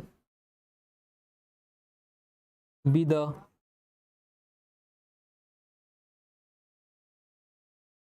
collection of sets that are not members of themselves। So let R is a subset, R is a set, R is a set, ये बात clear है। R set है, okay, ऐसा हमने assume कर लिया। तो क्या बन जाएगा, अगर R सेट है तो यहाँ पे क्या कलेक्शन ऑफ ऑल सेट है, तो ये इज इक्वल्स टू मैं R डाल सकता हूं, राइट। तो उस केस में क्या होगा, and R does not belongs to R। जैसे कि मैंने पहले भी बोल दिया कि कोई भी सेट खुद को बिलोंग्स नहीं करता है, ऐसा एक स्टेटमेंट है कि कोई भी सेट खुद को बिलोंग्स नहीं करता है। तो R does not belongs to R का मीनिंग क्या हुआ, R एक सेट है तो ये कंडीशन सेटिस्फाई कर दी, R खुद को बिलोंग्स नहीं कर रहा है मतलब ये भी कंडीशन सेटिस्फाई कर दी। तो इसका मीनिंग क्या हुआ, R बिलोंग्स टू R। इसका मीनिंग क्या हुआ, R बिलोंग्स टू R। तो यहां पे कंडीशन क्या मिल रही है, यहां पे अगर आप देख लोगे तो देखिए एक कंडीशन है जो इंप्लाई कर रही है एग्जैक्टली अपोजिट कंडीशन को, एग्जैक्टली अपोजिट कोई कंडीशन है जो उसके एग्जैक्टली अपोजिट कंडीशन को इंप्लाई कर रही है, ओके। तो ये हो रहा है एक, ये केस हो रही। अब दूसरी case, if R belongs to R, if R belongs to मतलब ये जो R है, R एक सेट है, यहां पे R को एज अ सेट देखना हमें, यहाँ पे आर को क्या देखना है, as a set which belongs to this, that means this collection. Okay, पहला जो है वो एक सेट है जो किसी कलेक्शन को बिलोंग्स कर रहा है। अगर वो उस कलेक्शन में जाता है तो ऑब्वियसली वहां पे वो जो कंडीशन है उसको सेटिस्फाई करना पड़ेगा। तो वो क्या कर रहा है, इसका मतलब क्या हुआ, अगर वो आर को बिलोंग्स कर रहा है तो आर की कंडीशन क्या है, that is R does not belongs to R. मतलब this is what, this is a paradox, जो हम बोलते हैं कि विरोधाभास हो रहा है, कि जो देख रहा है उसके एग्जैक्टली जो हम एज्यूम करके चल रहे हैं वो तो कंडीशन सेटिस्फाई करने के बाद हमारा एग्जैक्टली अपोजिट मिल रहा है, वो कंडीशन सेटिस्फाई करने के बाद एग्जैक्टली अपोजिट हमें आगे जाके मिलता है। ओके, और अगर अपोजिट जो कंडीशन है उसको देख ले तो पहली वाली कंडीशन मिल रही है, and this is a wrestle paradox. तो ये सेट की जो कंडीशन है ना उस पर बड़ी मतलब बहुत ही बड़ा एक पैराडॉक्स, ये जो पैराडॉक्स होगा उस पर वर्क भी अगर आप देख लीजिए बहुत वर्क हुआ है इस पे, कि किसी भी सेट, ये जो स्टेटमेंट है, कोई भी सेट अगर आपके पास है तो वो कभी खुद को बिलोंग्स नहीं करता है। ओके, और यहाँ पे उस स्टेटमेंट को एक पैराडॉक्स की तरफ से देखा भी जा रहा है। ओके, तो ये सिंपल सा एक नोटेशन, एक इंफॉर्मेशन, एज ए इंफॉर्मेशन मैं आपको बता रहा हूँ, एक थोड़ा सा अलग सा पार्ट है जो हमारे सिलेबस में नहीं है बट इंटरेस्टिंग भी बहुत ज्यादा है। और जो सेट थ्री है, सेट थ्री के जो रिजल्ट्स ऊपर बेस है, जिस बेस के ऊपर वो सेट थ्री डिफाइंड की गई है, वहां पे ये कंसेप्ट बहुत बार इंपॉर्टेंट है, बहुत इंपॉर्टेंट है। ओके, चलिए, so this is a Russell paradox. Now we will define our next definition, that is subset. Okay, तो सबसेट क्या होता है, किसी भी सेट का सबसेट क्या होता है, किसी भी सेट का सबसेट क्या होता है। Okay, so let us write down, if A and B are two sets, if A and B are two sets such that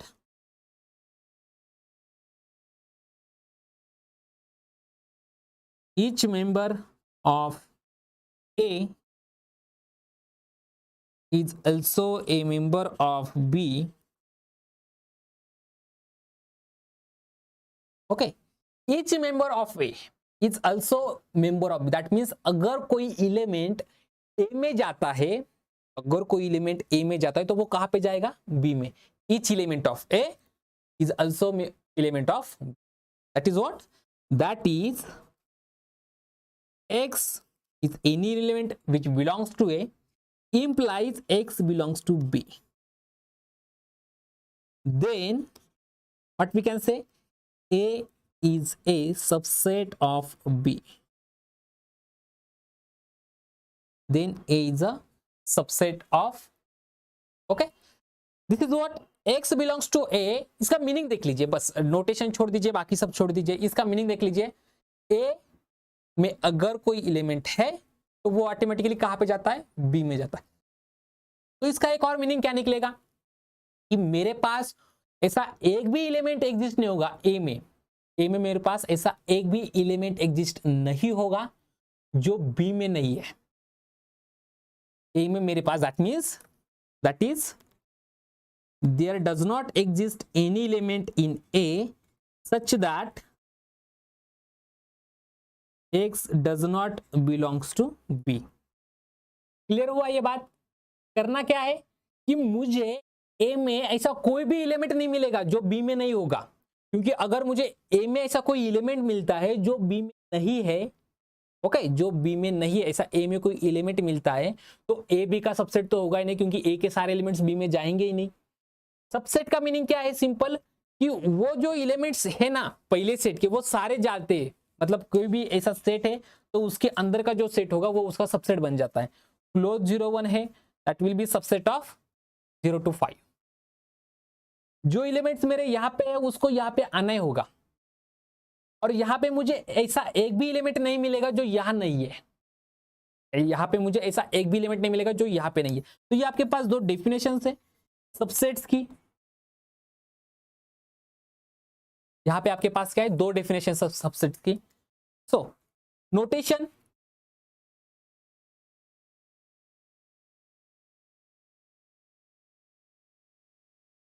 notations, the first one, A is subset of B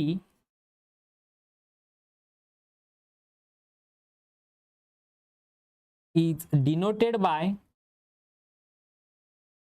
देखिए इसके notations की अगर बात करें तो हर book में मतलब कहीं ना कहीं चेंजेस होते रहते हैं बुक्स के नोटेशंस की, बिकॉज अगर ऐसे भी कुछ नोटेशंस है, कुछ नोटेशन ऐसे है, राइट। तो हम जो यूजुअली यूज करेंगे, जो आगे जाके यूज करेंगे, वो इसको यूज करेंगे, A is the subset of B. This is what just a subset, I am not talking about the proper improper, कुछ भी मैं नहीं बोल रहा हूं, ओके। मैं जस्ट बोल रहा हूं कि यस ये इसका सबसेट है, वो इक्वल भी हो सकता है, वो प्रॉपर भी हो, कुछ भी हो सकता है वो। तो इफ ए इज नॉट, और second one, A is a proper subset of B, then it is denoted by,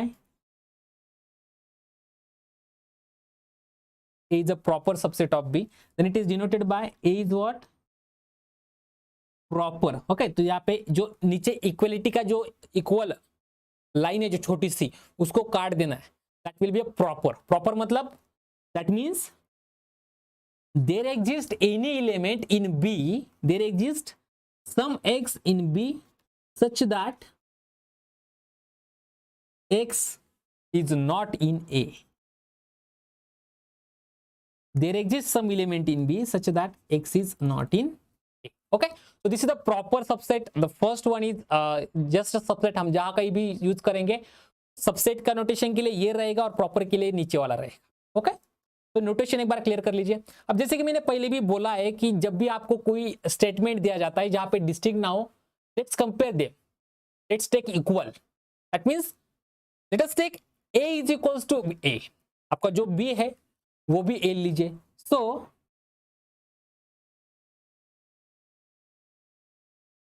late us write down that one. If consider, और let us take example, that is actually type of example. First definition से बात करें तो first definition में क्या है, okay, if x belongs to A implies x belongs to A, this is always true, this is always true. If x अगर मेरा ए में जाता है तो ए एक्स जो है वो ए में जाएगा। ओके, ये आपने ग्रुप थ्री में बहुत बार पढ़ा है, ऐसी बेसिक चीजें, वही रिपीट कर रहा हूं। मैंने रिपीट क्या किया है, वही रिपीट किया है, एक्स ए में जा रहा है, जस्ट बी को मैंने रिप्लेस किया ए, मतलब मैं बी को अज्यूम करके चलो कि ये मेरा ए ही सेट है, दोनों सेट्स थे में। तो इसका मीनिंग क्या हुआ, by definition x belongs to A implies x belongs to B, then A will be a subset of B. So here is what this implies, that A is the subset of A, that is subset of A.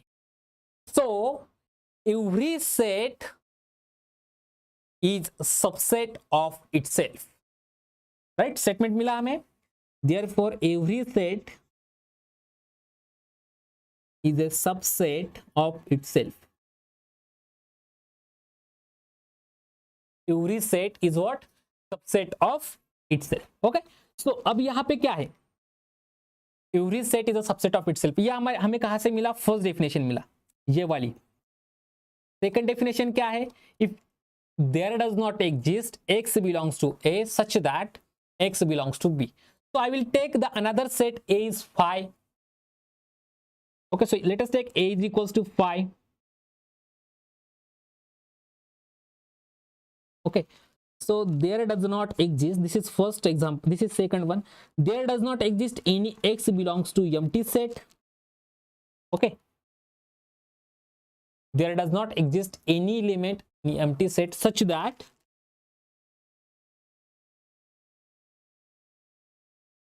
x does not belongs to b. Okay, तो आपके पास ऐसा कोई भी empty set में ऐसा कोई भी x नहीं होगा जो बी में नहीं है, and this is true because empty set में ये स्टेटमेंट हमें देखना क्या है कि अगर ये ट्रू है तो नीचे आ सकते हैं हम, और ये जो पहला स्टेटमेंट लिखा है वो ट्रू है। यहां पे पहला स्टेटमेंट क्या है कि एम्प्टी सेट में मुझे एक भी एलिमेंट ऐसा नहीं मिलेगा जो कि बी में नहीं है, और यू कैन से x, end of course empty set खुद एम्प्टी है, एम्प्टी सेट खुद एम्प्टी है, तो वो जो सेट है उसमें हमारे पास एक भी एलिमेंट नहीं है, तो ये जो प्रॉपर्टी होगी वो ऑटोमेटिकली सेटिस्फाई हो जाएगी ऑब्वियसली। ओके, यू कैन से क्लियरली, बट वो डिफिकल्ट होता है थोड़ा सा क्लियरली भी बोलना, ओके, तो ये जो स्टेटमेंट है वो इजिली प्रूव कर सकते हैं आप, because there does not exist any element in empty set, therefore there does not exist any x belongs to empty set such that, आगे कुछ भी ले लो आप, आगे आप कुछ भी ले लो वो ट्रू है, आगे कुछ भी, बिकॉज आपका जो ये कंडीशन है ना, यहाँ पे आपको element first of all exist होंगे तब जाके आप उसके ऊपर कुछ रूल डाल पाएंगे। अगर एलिमेंट एग्जिस्ट होते तब जाके उसके ऊपर कुछ रूल डाल पाएंगे और तब जाके हम चेक कर पाएंगे क्या वो सबसेट होगा नहीं, बट यहाँ पे एलिमेंट ही नहीं है तो ये ऑटोमेटिकली स्टेटमेंट ट्रू हो रहा है। तो this implies that why that is what empty set is a subset of x, that is empty set is a subset of x for all x. okay, now one more important thing is that जो छोटी छोटी बातें हम अभी तक देख रहे हैं उनमें एक बात भी रह गई है कि क्या empty जो डिफाइंड किया है, जो ये हमारा रहता है वो empty। ओके, अभी हम मान के चलो कि ये हमें पता है या नहीं सेट है, या हमें नहीं पता कि ये सेट है, बट हमारी कंडीशन ये है कि क्या ये जो है वो सेट है या नहीं, जो हमें डिफाइंड जो किया यहाँ पे, डिफाइंड जो किया वो यहाँ पे वो सेट है या नहीं। उसके लिए क्या चाहिए मेरे पास, दो कंडीशन चाहिए, एक तो कलेक्शन चाहिए, एक उस कलेक्शन पे कोई रूल चाहिए। एक तो कलेक्शन चाहिए, उसके ऊपर कोई रूल चाहिए। अब आपके ऊपर डिपेंड करेगा कि आपको कलेक्शन किस फॉर्म से लेना है, आपको डिपेंड करेगा कि आपके ऊपर कोई रूल डिफाइन करना, उसके ऊपर कोई रूल। यहाँ पे रूल में ऐसा ही बोलूंगा कि यस, जैसे कि इसको मैं एम्प्टी सेट को मैं ऐसे डिफाइन कर सकता हूं क्या, all x belongs to set of natural number such that x is strictly less than 1। सोचिए इसके बारे में जरा कि मेरा जो एम्प्टी सेट है उसको मैं इस वे से डिफाइन कर सकता हूं क्या। ओके, तो मैं ये एक rule define, that is a rule. Okay, ये क्या है, ये रूल है, ये कलेक्शन है, ये कलेक्शन है। All integers sorry all whole number such that x is less than 0।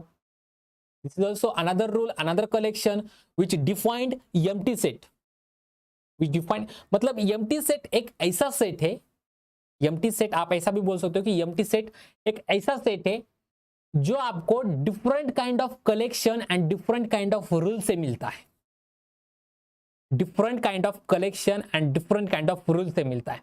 Because जो सेट की इक्वलिटी के बारे में जैसे कि अगर बात करने जाए, देखिए ये छोटी छोटी चीजें हैं बट ये सोचने में बहुत इंपॉर्टेंट है। Set of all natural number such that x is less than 1 and दूसरा सेट है x belongs to set of whole number such that x is less than 0। Okay, तो ये सेट दिखने में अगर आप सिर्फ विजुअलाइजेशन रखने जाओगे ये दोनों सेट डिफरेंट दिखेगा आपको, बट आप इसके एलिमेंट्स की तरफ देखने जाओगे they both are empty. Empty मतलब उसमें कुछ नहीं है, you can say void set, empty set, null set. Okay, तो ये सारे सेट्स के जो मैंने ऊपर भी डाला है इंपॉर्टेंट सेट्स, इसमें भी आप नोट कर लीजिए एम्प्टी को। ओके, इसमें भी आपको नोट कर लेना है एम्प्टी सेट को।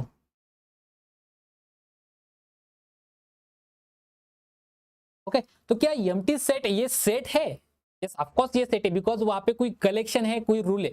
अब मैं बोलूंगा आप कलेक्शन, दुनिया में कोई भी कलेक्शन आप उसको उठा के लाओ, मैं एक रूल देता हूं जिसके हिसाब से आप बोल सकते हो कि नहीं ये जो है, ये जो है वो सेट नहीं है, सॉरी ये जो है वो एम्प्टी सेट है।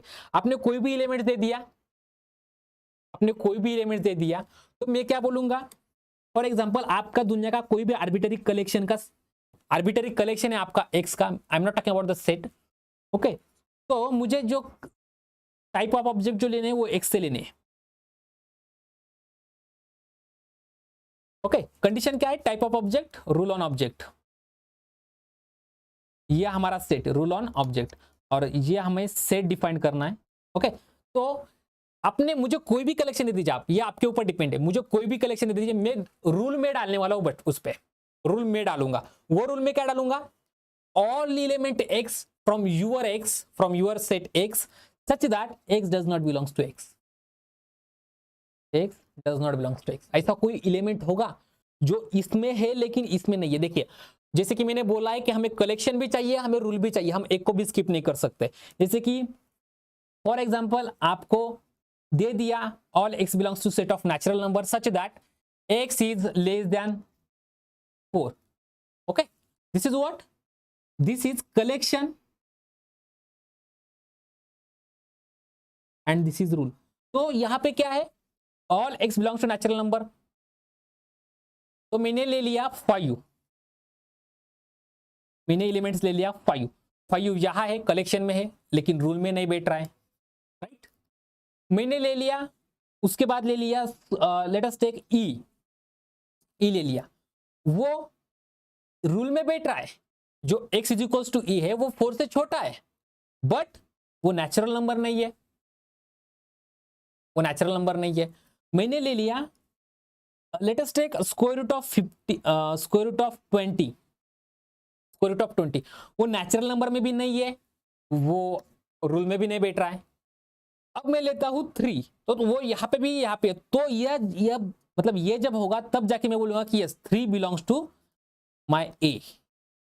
ओके, तो उसको रूल को भी सेटिस्फाई करना पड़ेगा, उसको कलेक्शन को भी सेटिस्फाई करना पड़ेगा, तब जाके वो सेट का एलिमेंट बनता है। तो जैसे कि मैंने रूल क्या डिफाइन किया, मैं आपने जो सेट डिफाइन किया है ना, उस सेट के सारे एलिमेंट्स का मैं कलेक्शन लूंगा और उसके रूल डिफाइन करूंगा कि मुझे वो सारे एलिमेंट्स चाहिए जो इस सेट में नहीं है। तो this is obviously this is my empty set, इसमें एक भी एलिमेंट नहीं आएगा फिर, बिकॉज कोई भी एलिमेंट उठा लो, या तो वो ये कंडीशन सेटिस्फाई करेगा या फिर ये कंडीशन सेटिस्फाई करेगा, ऐसी यही दो पॉसिबिलिटीज है, right. And therefore you can say that your set, that collection empty set, empty जो है, नल जो है, उसका जो कलेक्शन है वो सेट है, that is your set. Okay, तो empty set is also set. Now इस केस में आप क्या बोलेंगे और क्या बोलेंगे, is the subset of B is denoted by A is subset of B. In that case, B is superset. B is superset of A. Okay, तो ये कलेक्शन बन गया, this is a collection now. Now अब जाके बात आती है सबसे इंपॉर्टेंट सेट पे, that is a power set. इसकी पावर क्या है वो मैंने ऑलरेडी बता दी है, हम उसके ऊपर आप आराम से डिस्कस कर सकते हैं। पावर सेट देखिए, हम कोई भी जल्दी नहीं करेंगे हमारे सिलेबस को, बिकॉज जो कंटेंट है वो अभी आपको जो एक्चुअली जो टॉपिक्स जो है वो, किसी भी आप कॉम्पिटिटिव एग्जाम की बात करने जाए तो स्टूडेंट्स का हमेशा ये रहता है कि उनको एग्जाम्पल सॉल्व होने चाहिए, अच्छे अच्छे एग्जाम्पल्स, डिफिकल्ट लेवल के एग्जाम्पल सॉल्व होने चाहिए। उसके लिए जो कंटेंट आप पढ़ते हो, जहां से आप कंसेप्ट क्लियर कर लेते हो, या फिर जो एक्सप्लेनेशन से आपसे कंसेप्ट क्लियर होते हैं, वहां पे जितना हो सके उतना डिटेल में जाना इंपॉर्टेंट होता है। आपके अगर कंसेप्ट स्ट्रांग हो गए तब जाके आपके एग्जाम्पल्स को आप सोच सकते हो, या फिर कुछ एग्जाम्पल्स ऐसे होंगे जिसको आप डायरेक्टली कुछ फॉर्मूला लगा दो या फिर कुछ रिजल्ट लगा दो, बट जब कोई एग्जाम्पल कंसेप्ट के ऊपर आता है ना, वो एग्जाम्पल भी इतना अच्छा बना होता है, और उसको सॉल्व करने में जो टेक्निक यूज करनी होती है, वहां पे छोटे छोटे जो टॉपिक्स रहते हैं किसी भी कंसेप्ट में वो यूज होते हैं। तो इसके लिए हमें डिटेल में जो कंसेप्ट है उसके ऊपर पहले फोकस करना है, साथ ही साथ हम एग्जाम्पल तो श्योरली देखते रहेंगे। ओके, तो क्या होता है पावर सेट? पावर सेट क्या होता है? सबको पता है पावर सेट क्या होता है, बट एक्चुअली पावर सेट का पावर क्या है? पावर सेट की पावर क्या है? तो कोई भी, मैंने जैसे कि मैंने बोल दिया था कि मैंने सेट ले लिया 1 2 3। ओके, इस सेट का पावर सेट क्या होता है? इस सेट से जितने भी सबसेट बनेंगे, इस सेट से जितने भी सबसेट बनेंगे, that will be a collection of that all subsets will be power set of that set. Okay, if I'm taking any set, then collection of all subsets of that sets will be a power set of that set. Okay, so let us write down the definition first of all. The set of all subsets of a set is called power set of a set. Okay, the set of all subsets of a set is called a power set of a set. Okay, so let us take one example.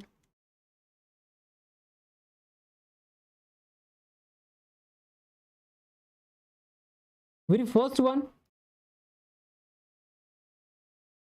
I'm taking A is equals to 1 2 3. So what is power set? Power set में जैसे कि मैंने पहले बोला है, देखिए पहले ही मैंने बोला था कि हर सेट का, देखिए एग्जांपल में सबसेट में भी हमने देखा था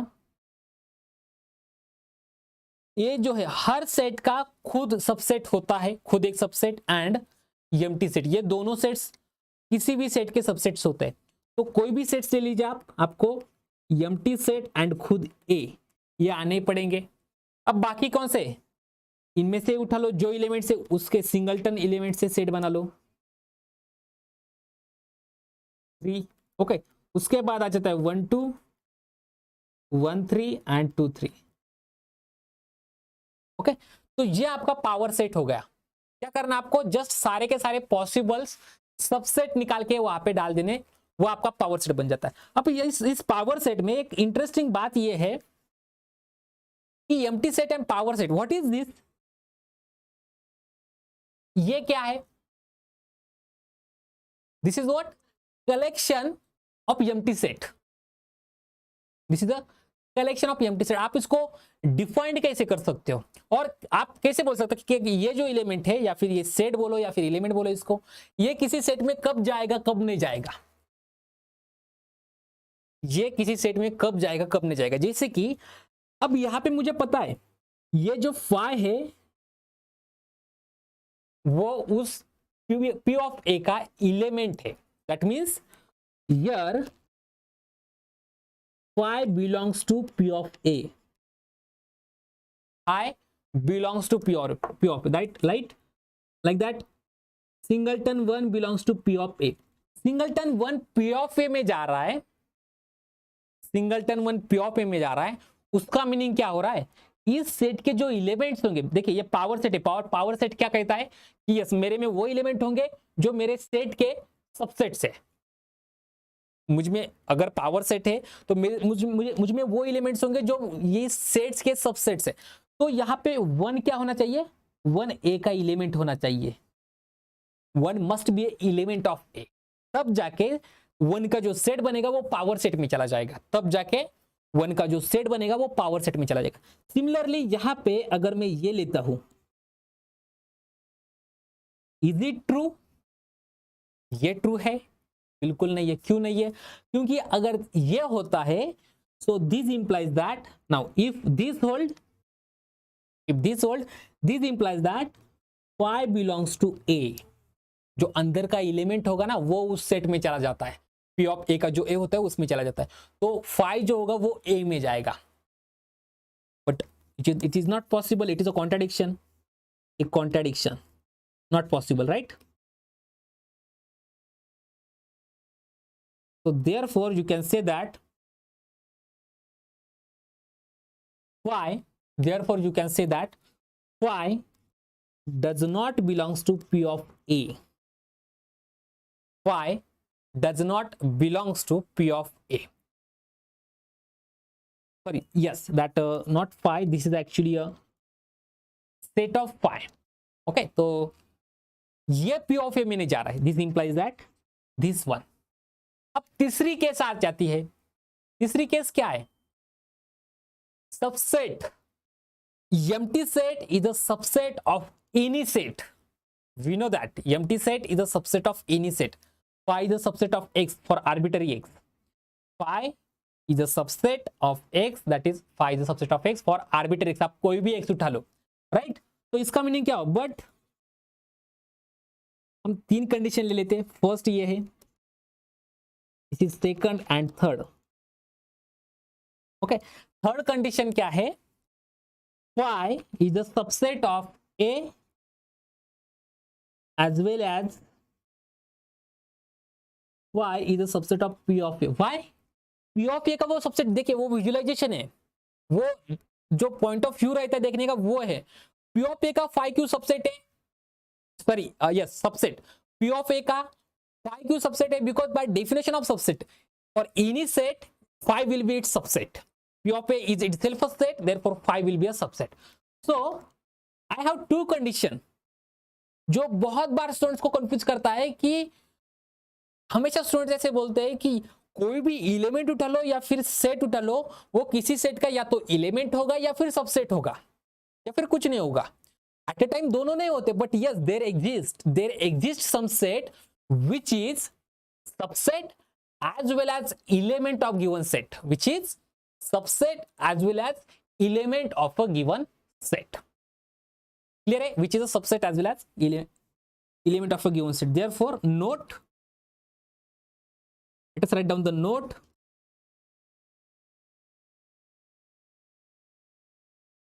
There exists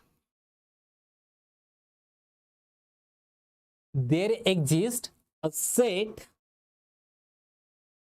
namely empty set,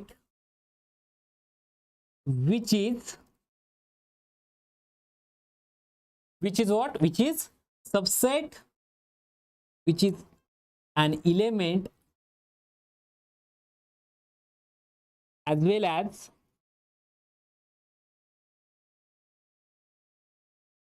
subset of A, power set of A, which is element as well as subset of a power set.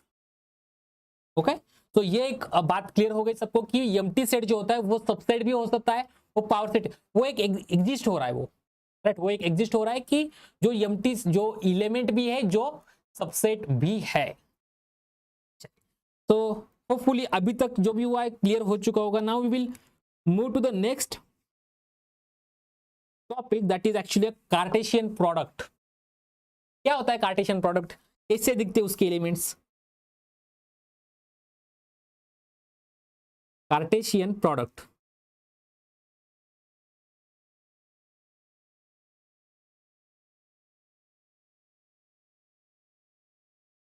okay, so in that let us write down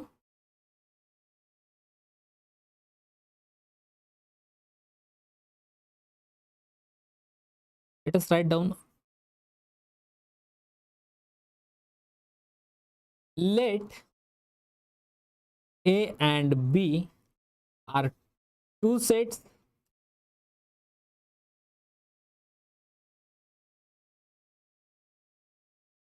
then Cartesian product of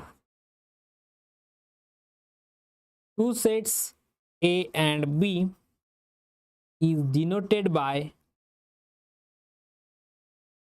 A cross B and defined as A cross B will be equals to an order pair A comma B such that where my A belongs to capital A and B belongs to capital B. Okay, so this is the order pair AB where A comma B is an order pair.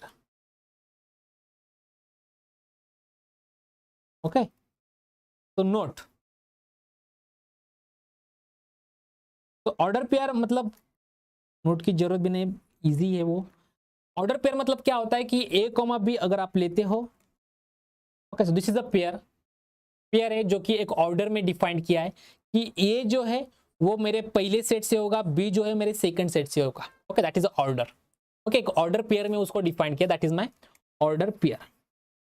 तो example,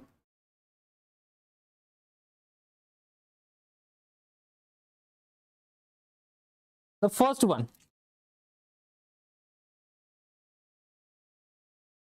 A is equals to 1 2 and B is equals to 3 4. What is A cross B? It will be, देखिए first का first element ले लिया, मतलब A का first element ले लिया 1, B का फर्स्ट एलिमेंट ले लिया 3. उसके बाद A का मैंने फर्स्ट एलिमेंट ले लिया, B का सेकंड ले लिया, A का सेकंड ले लिया, B का फर्स्ट एंड A का second, B का second. Okay, so this is A cross B. The second one, A is equals to 1 2 and B is my empty set. A is 1 comma 2 and B is empty set. Then this is for your homework. Check कर लीजिए अब इसके order pair हमें क्या आएगी. Okay, so then A cross B, what is that?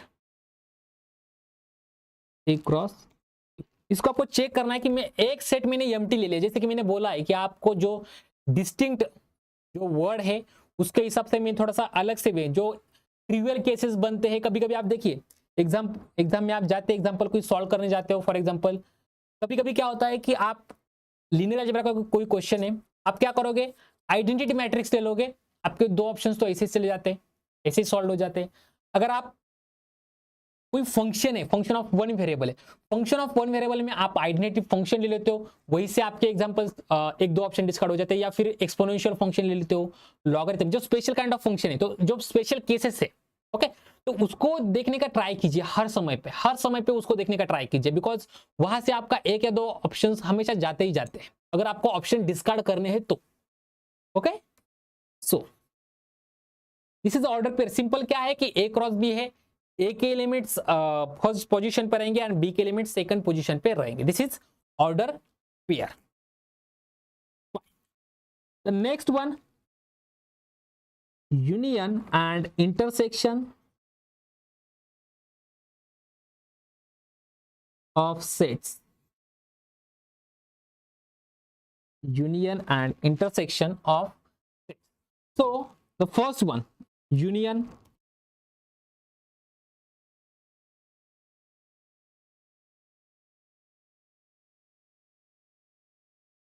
Okay, so what is union? If A and B are two sets, then the set consisting of all those elements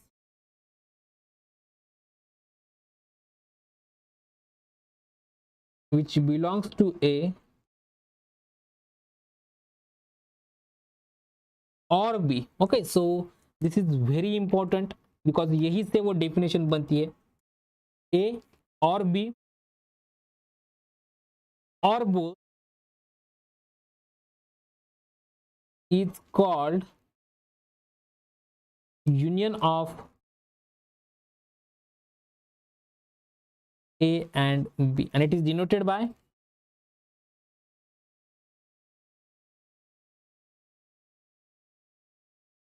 A union B. Therefore A union B is equals to, ये क्या आएगा, A union B, there is also or, A union B will be equals to, A union B will be equals to all X, collection ले लिया मैंने X का, such that collection में क्या है, सारे A के elements X belongs to A, या फिर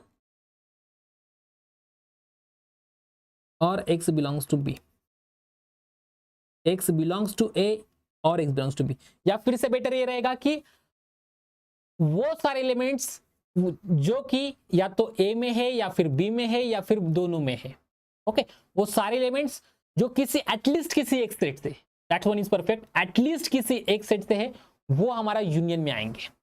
दोनों में तो होगा तो बेटर ही रहेगा, बट अगर सिर्फ एक में भी होता है तो भी वो यूनियन में चला आता है। Okay, so this is union of two set. The next one, intersection.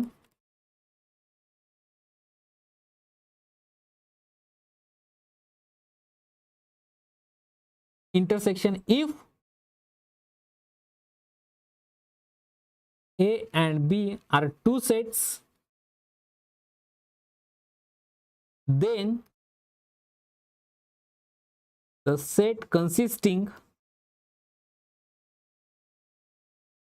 of all those elements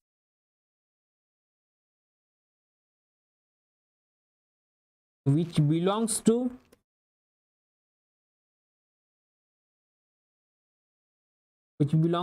both A and B, which belongs to both A and B is called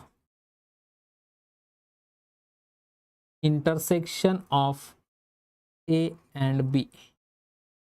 Okay, and is denoted by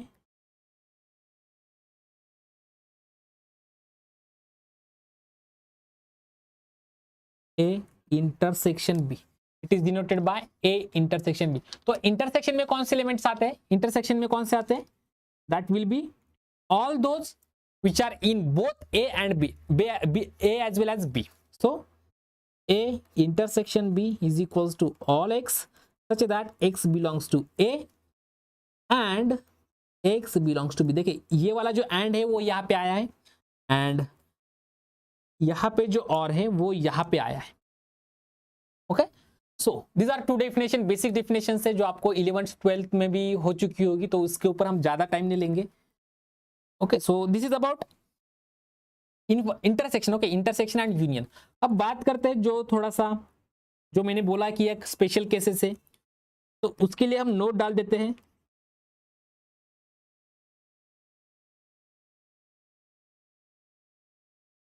Note, we have two sets A and B are said to be disjoint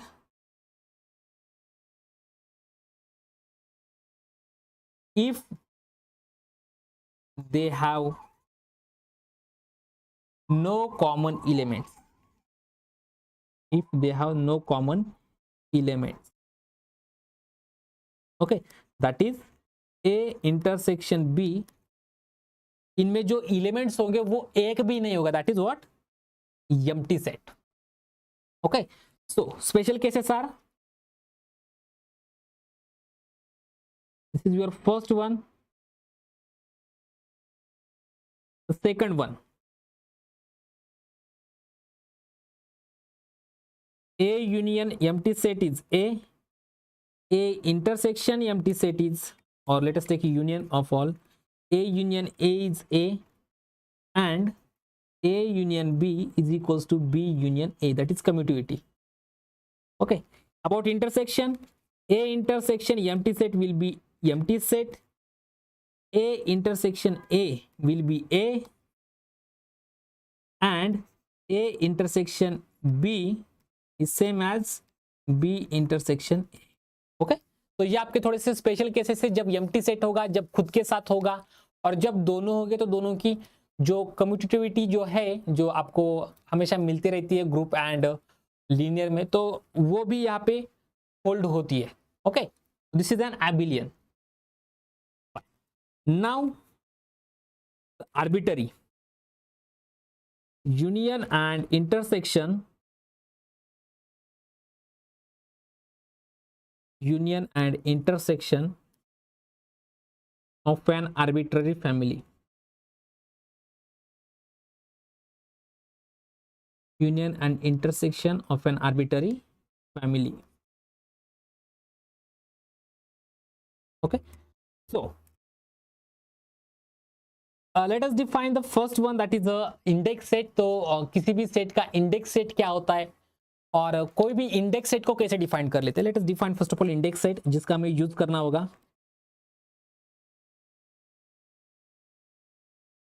okay, तो late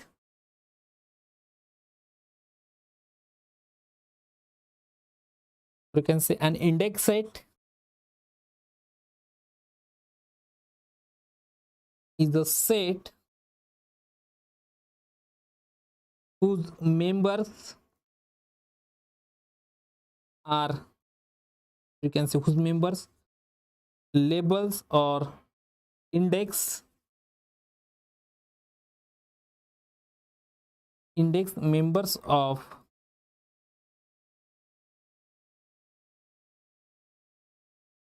another set. Okay, तो कोई भी set index set कैसे बनता है, उसके simply क्या है कि उस सेट्स के जो एलिमेंट्स होंगे वो किसी और सेट्स के एलिमेंट्स को नोट कर पाएंगे. ओके, जैसे कि फॉर एग्जांपल अगर मेरे पास 1 2 3 4 5 ऐसा सेट है. ओके, तो मैं क्या, ये अगर मैंने इंडेक्स सेट ले लिया, ओके, आप ऐसा भी डिफाइन कर सकते हो आई से या फिर इस फॉर्म से, ये मेरा इंडेक्स सेट है, तो मैं क्या कर पाऊंगा. Okay, A1 A2 A3 A4 A5. Okay, तो ये मेरा एक सेट है. अब मैं इसको बोल दूंगा, ओके, ये मेरा एक सेट है, अब मैं इसको बोल दूंगा union of AI where I belongs to my index set. मुझे इस सेट का यूनियन लेना है. ओके, सॉरी, ये सेट का यूनियन नहीं लेंगे हम, ये सारे जो सेट्स है मेरे 5 जो सेट्स है, इन 5 सेट्स का मुझे यूनियन लेना है. तो मैं वो यूनियन किस फॉर्म में लिख सकता हूं, मैं इस फॉर्म में लिख सकता हूं, union of A I where I belongs to my index set. मतलब आई कहां से आएगा, इस सेट से आएगा, आई इस सेट से आएगा। सिमिलरली मेरा इंडेक्स सेट है वो नेचुरल नंबर मैंने ले लिया, वो मैंने क्या ले लिया, नेचुरल नंबर। तो I will take union of A I where I belongs to this index set, that means it is what, A1 union A2 union A3 union so on union AN union so on. तो ऐसे ही चलता रहेगा वो आगे। मतलब मैं जो आई है वो आई में कहां से यूज कर रहा हूं, मेरे पास कोई एक सेट है जहां से मैं आई उठा के लेके आऊंगा और वो इसके नीचे लगा दूंगा एंड वो मेरा एक नया सेट बनता रहेगा। ओके, उठा के लेके आना, इसमें डाल देना, वो यहां से मेरा नया सेट बनता रहेगा। तो this is my index set, जो सेट से मैं उठा के लेके आ रहा हूं one by one by one by one, ऐसे वन बाय, उसके बाद आएगा 2, उसके बाद आएगा 3, उसके बाद आएगा 4 5 6, ऐसे एक एक एक एक उठा के लेके आऊंगा। And index set is the set whose members label, वो लेबल कर रहे हैं, मुझसे उठा रहे, इसको चिपका रहे, एक के नीचे में चिपका दूंगा उसको, तो उससे वो नया सेट बनता रहेगा। 2 उठा लिया, 2 एक के नीचे चिपका दिया, A2 बन गया। 3 उठा लिया, एक के नीचे चिपका दिया, A3 बन गया। तो ये सेट्स बनते हैं इंडेक्स सेट्स के हेल्प से। ओके, तो ये आपका इंडेक्स सेट है, वहां पे कोई कंडीशन नहीं है। इंडेक्स सेट पे ये बात क्लियर कर लीजिए, इंडेक्स सेट पे कोई भी कंडीशन नहीं है कि आपकी उस सेट्स में इतने एलिमेंट्स होने चाहिए, वो 1 एलिमेंट होने चाहिए या फिर 10 एलिमेंट्स होने चाहिए, 100 1 लाख 10 करोड़, या फिर फाइनाइट होने चाहिए, इनफाइनाइट होने चाहिए, कोई कंडीशन नहीं है उसके ऊपर। वो डिपेंड करता है उस सेट के ऊपर, बस हमें उस टाइम पे उस एग्जांपल पे डिपेंड करेगा कि यहां से कितने एलिमेंट्स हमें लेके आने हैं।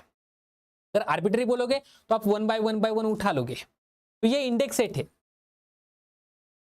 Okay, so denoted by,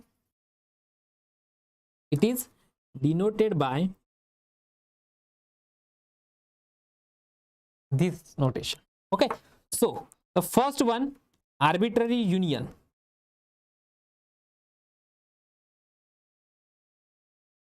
Let's write down both at a time. Arbitrary union and intersection. Okay, so let